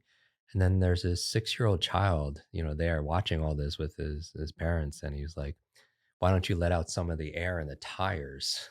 He did it. The truck come down, and obviously it came out because what the adults wanted to do is they wanted to blow up they were going to destroy the truck, Mm. right? And that's kind of like the elusive obvious. And I think sometimes, even when you're looking at health and the state of health, sometimes the elusive obvious is, it's right there in front of us, that a child could see it, but, there's so much complexity out there and anybody can they make things more complex. And I'm not saying there's anything wrong with complexity, but sometimes people use it to create, chaos and confusion. And sometimes it's, the simple answer is sometimes the best. So I want to think about an area you feel stuck, where you feel like, and limitless is not, let's get clear. Limitless is not about being perfect, right? Limitless is about advancing. It's about making progress, not comparing yourself to anybody else, but, who you were yesterday or maybe the best version of yourself. For me, it's always been, who do I want to make proud? It's always been the same answer. I got this question like 15 years ago, like who do you want? Why are you doing what you do? Because I think purpose plays a big role in what motivates us to excel, right? Um, who are we doing it for? Who's counting us to be on our A game, right? To be able to show up really well. And for me, I want to make proud two people, right? And a lot of people, when I say that, they automatically think of parents or something, and that's actually never. I mean, I want them to be, but I have no control over whether or not people perceive that, or kids or whatever. But I always want to make that, that 90-year-old version of myself proud, the 90-year-old me. Mm. And then, and then the 9-year-old me, thinking about that 9-year-old boy who was labeled broken, by a teacher, or, bullied and everything else. I want that boy to be proud of who he's becoming. But that's my purpose, going back to that. So feel like where you're not making progress, and maybe where you feel like you're in a box, everyone. And that box, and whether maybe it's a health, maybe it's your health or wellness, maybe it's relationships, maybe it's financial or impact. Um, that box is by definition three-dimensional. So the three forces that contain that box, but there are three forces that will liberate you out of that box. And I call it the limitless model. And going to answer your question for meta learning, draw a Venn diagram. So I want everyone to draw three intersecting circles, and kind of like Mickey Mouse, two ears that overlap and a face that overlap with those two ears. And even if you can't draw it, just imagine it. And even if you can't imagine it, because people then imagine you can imagine it, right? And then, so I'm going to illustrate those three dimensions by three M's, right? The last one, the face, I'll start with, which is the one on the bottom, are the methods. Those are the methods of accelerated learning: how to remember names, how to learn a language, how to memorize a TEDx talk or a toast at a wedding, how to read faster. Those are methodologies. And, in the case of, maybe health, maybe it's methods for intermittent fasting, right? Or whatever, fitness or whatever happens to be, exercise. Everybody knows the methods, but if they're still stuck in a box, then something's not being addressed, right? Two forces. Sometimes they're invisible. So those are the first two circles. The first one is your mindset. Right. And we alluded to that, in the beginning. Mindset for me, very specifically, is the set of assumptions and attitudes. It's attitudes and assumptions about something. Hmm. So your mindset about health. What are your attitudes and assumptions about health? What are your attitudes, assumptions about money? What's your attitude? Because that's certainly going to affect things, right? Your attitudes, assumptions about relationships, and what it means to be, you know, um, a good friend. Attitudes is assumptions also about yourself. So let's start there. So three things I know would fall in that circle for everybody, and people could write this down. What I believe is possible, right? Because someone could learn a method on how to get super fit or cut or whatever, right? But if their mindset is I don't believe it's possible, then they're still stuck in that box, Right. right? They can learn a methodology for remembering names and faces, but if they believe, oh, I'm too old, I'm really dumb, I was labeled, then they're still stuck. So mindset, what I believe is possible. Second one, what I believe I'm capable of. Because somebody could believe it's possible for you, Max, but they might not believe they're capable of it, Hmm. right? And so that needs to be addressed. Otherwise, the method, they're not even going to do the method, because all behavior is belief driven, right? And so, I always tell people, like, people come, I did just this yesterday morning when I was speaking, people at the break are like, oh, Jim, I'm just really have a horrible memory. I just say, look, stop.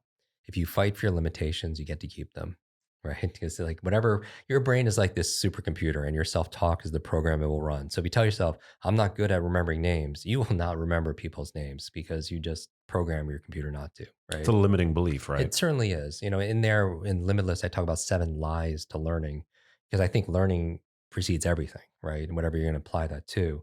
And one of the lies is like genius is born. Like people either have, but I and we just talk about how genius is built, right? And different things, or how your memory is fixed, right? And like your shoe size, and it's absolutely not true, right? And so we debunk those lies. A lie for me stands for, of course, stands for something. Limited idea entertained. Mm. It's a limited idea that you're entertaining. It's not necessarily true that you're too old or you're not smart enough, or you're not capable. It's just an idea that we're giving it certainty when it doesn't have to have it. You know what it is? It's just a bunch of BS, right? Belief systems, right? So everything stands for something. It's all the negative belief systems that we have. But going back to mindset, what I believe is possible, what I believe I'm capable of. And the third one I'll throw in there if we want to get really raw in this conversation, what you believe you deserve, you know, in terms of, I think a lot of times like people might think it's possible or maybe they're capable of it, but they self-sabotage, right? Because they don't believe they deserve it because of something, expectations, opinions of parents or whatever it is, or, you know, past something they were hurt in a relationship or whatever. They don't believe they deserve that money. They don't deserve to be healthy. If somebody doesn't believe it's possible for them to heal, or they don't believe they deserve to be healthy and heal, what are those methods going to do for them, right? So these are the things that need to be addressed. You know, we talk about different strategies in the book, but then there's also, you know, there's talk therapy, right? There's, you know, there's things that people could do with plant medicine, you know, and stuff like that. There's EFT, emotional freedom technique, tapping, right? EMDR. There's all kinds of strategies, self hypnosis, you know, a lot of strategies. But how can you address it unless you pinpoint it, right? Otherwise, if you're not, the beginning point of anything for people to change is awareness. And some people aren't even aware, and they're wondering why, how come I know all this stuff and I'm not doing any of this stuff, right? Because that first M is not being addressed. And then, I started doing talk therapy over the Mhm. course of the pandemic for the first time in my adult life. And my therapist practices, she specializes in EMDR. Yeah, Um, I'm a fan. yeah, it's Yeah. great. And then tapping is just like an extension of that you can do on your own, Hmm. right? It's so cool. Yeah, there's so many resources that are available for people, you know, who are just looking, you know, and willing to do their research. And I appreciate everybody who's even on that path because, you know, I believe that there's a version of ourselves that we haven't met yet, and the goal is to keep showing up every single day, right, until we're introduced to that person, you know, till we get to meet that person. But you know, so first of all, it's mindset. I put that first because initially, Limitless was a book all on methods. It was just everything what I teach, you know, for individuals and organizations on how to accelerate their learning and stuff. But in the before I hit send to my publisher, I was like, okay, this is my first book. You know, I got to get this right.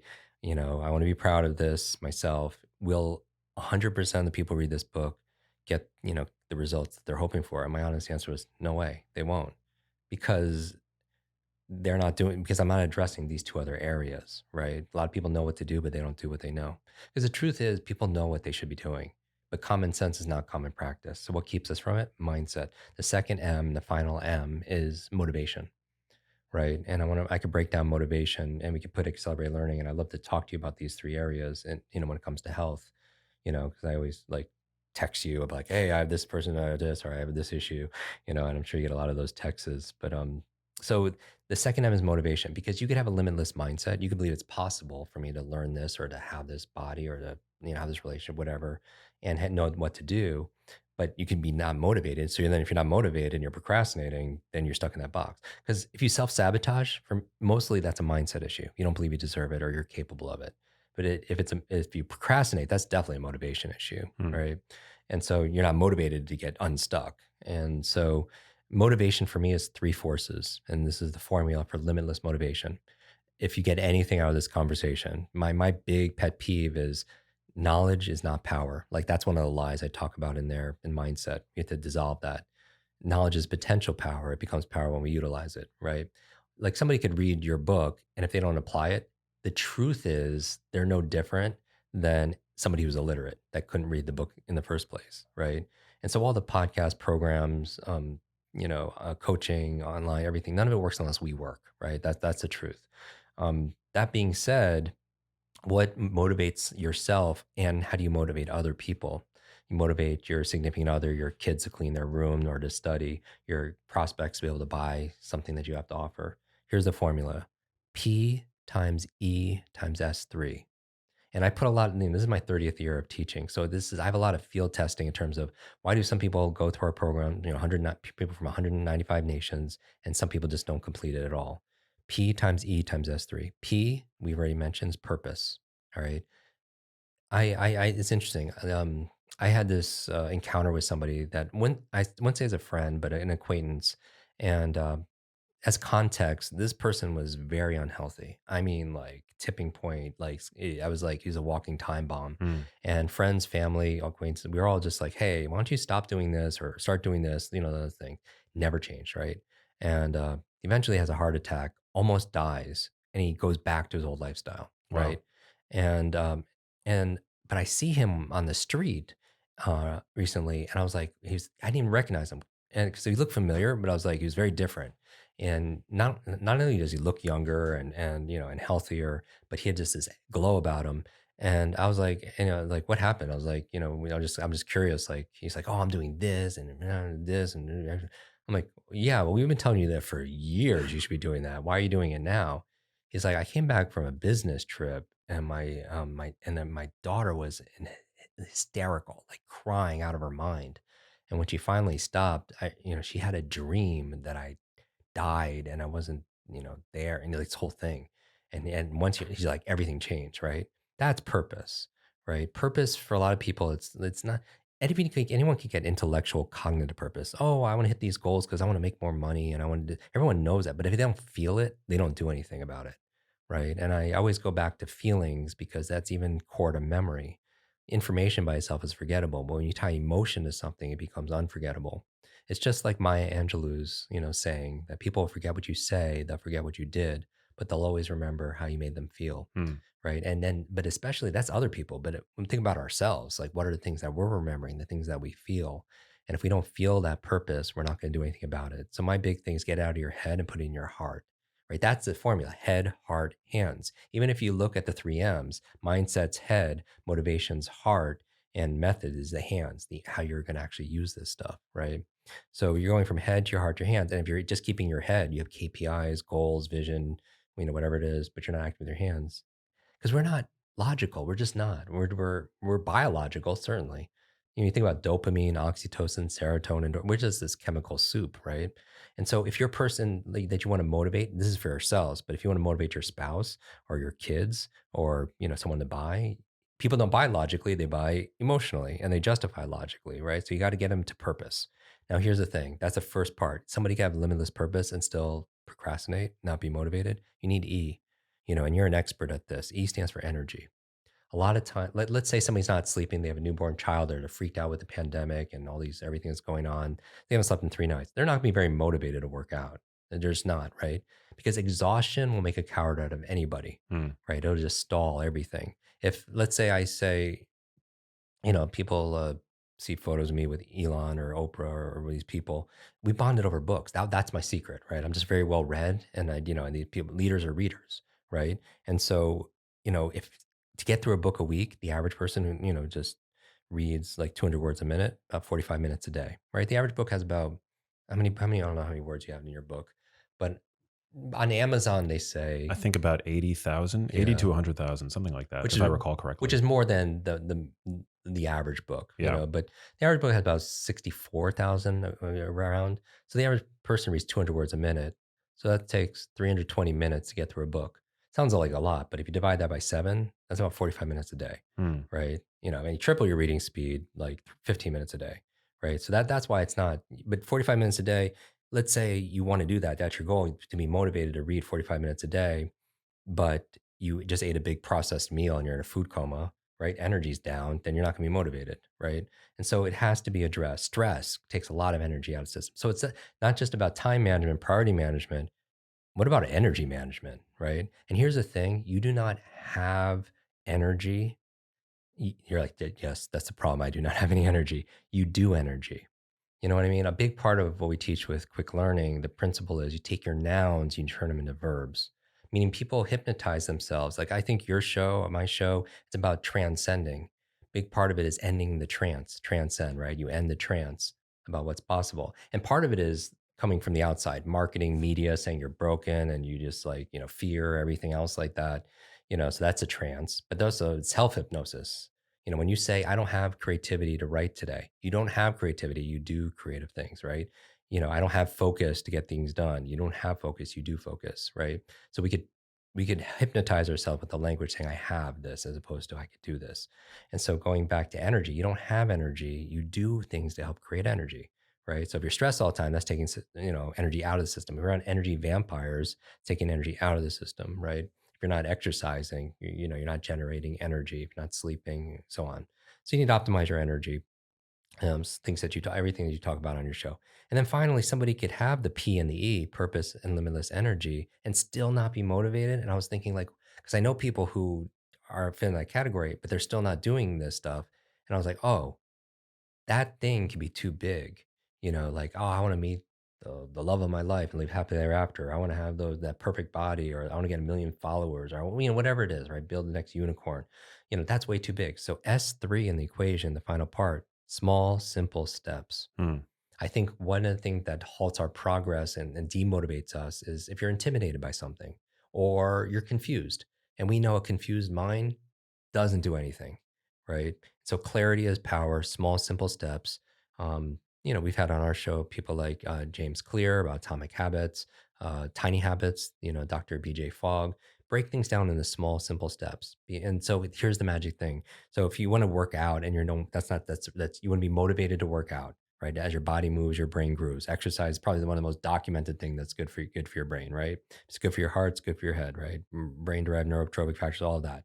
But if you're not doing that, and I don't just mean working out, I mean just like moving throughout the day. Let's start like there. But if you're not doing that, maybe that's too big and that's too intimidating. A small, simple step, put on your running shoes, right? It's the hard part is like getting into the gym, right? If you want to get your kids to floss their teeth, they're just not doing it. Floss one tooth, right? No one's going to stop at one tooth. They want to clean the room, just get them to put one sock in the hamper, right? Inch by inch, it's a cinch. Yard by yard, it's too hard. That's just true, right? And if someone can't read 45 minutes a day, I totally get it. That's brand. Open up the book. How about that, right? Right. Read one line, and consistency, little by little, a little becomes a lot. Hey, if you like that video, you need to check out this one here, and I'll see you there. If you start at least a few nights a week, if you're able to sleep in a dark room and then wake up naturally and then immediately or shortly thereafter go get some sunlight, you're in good shape.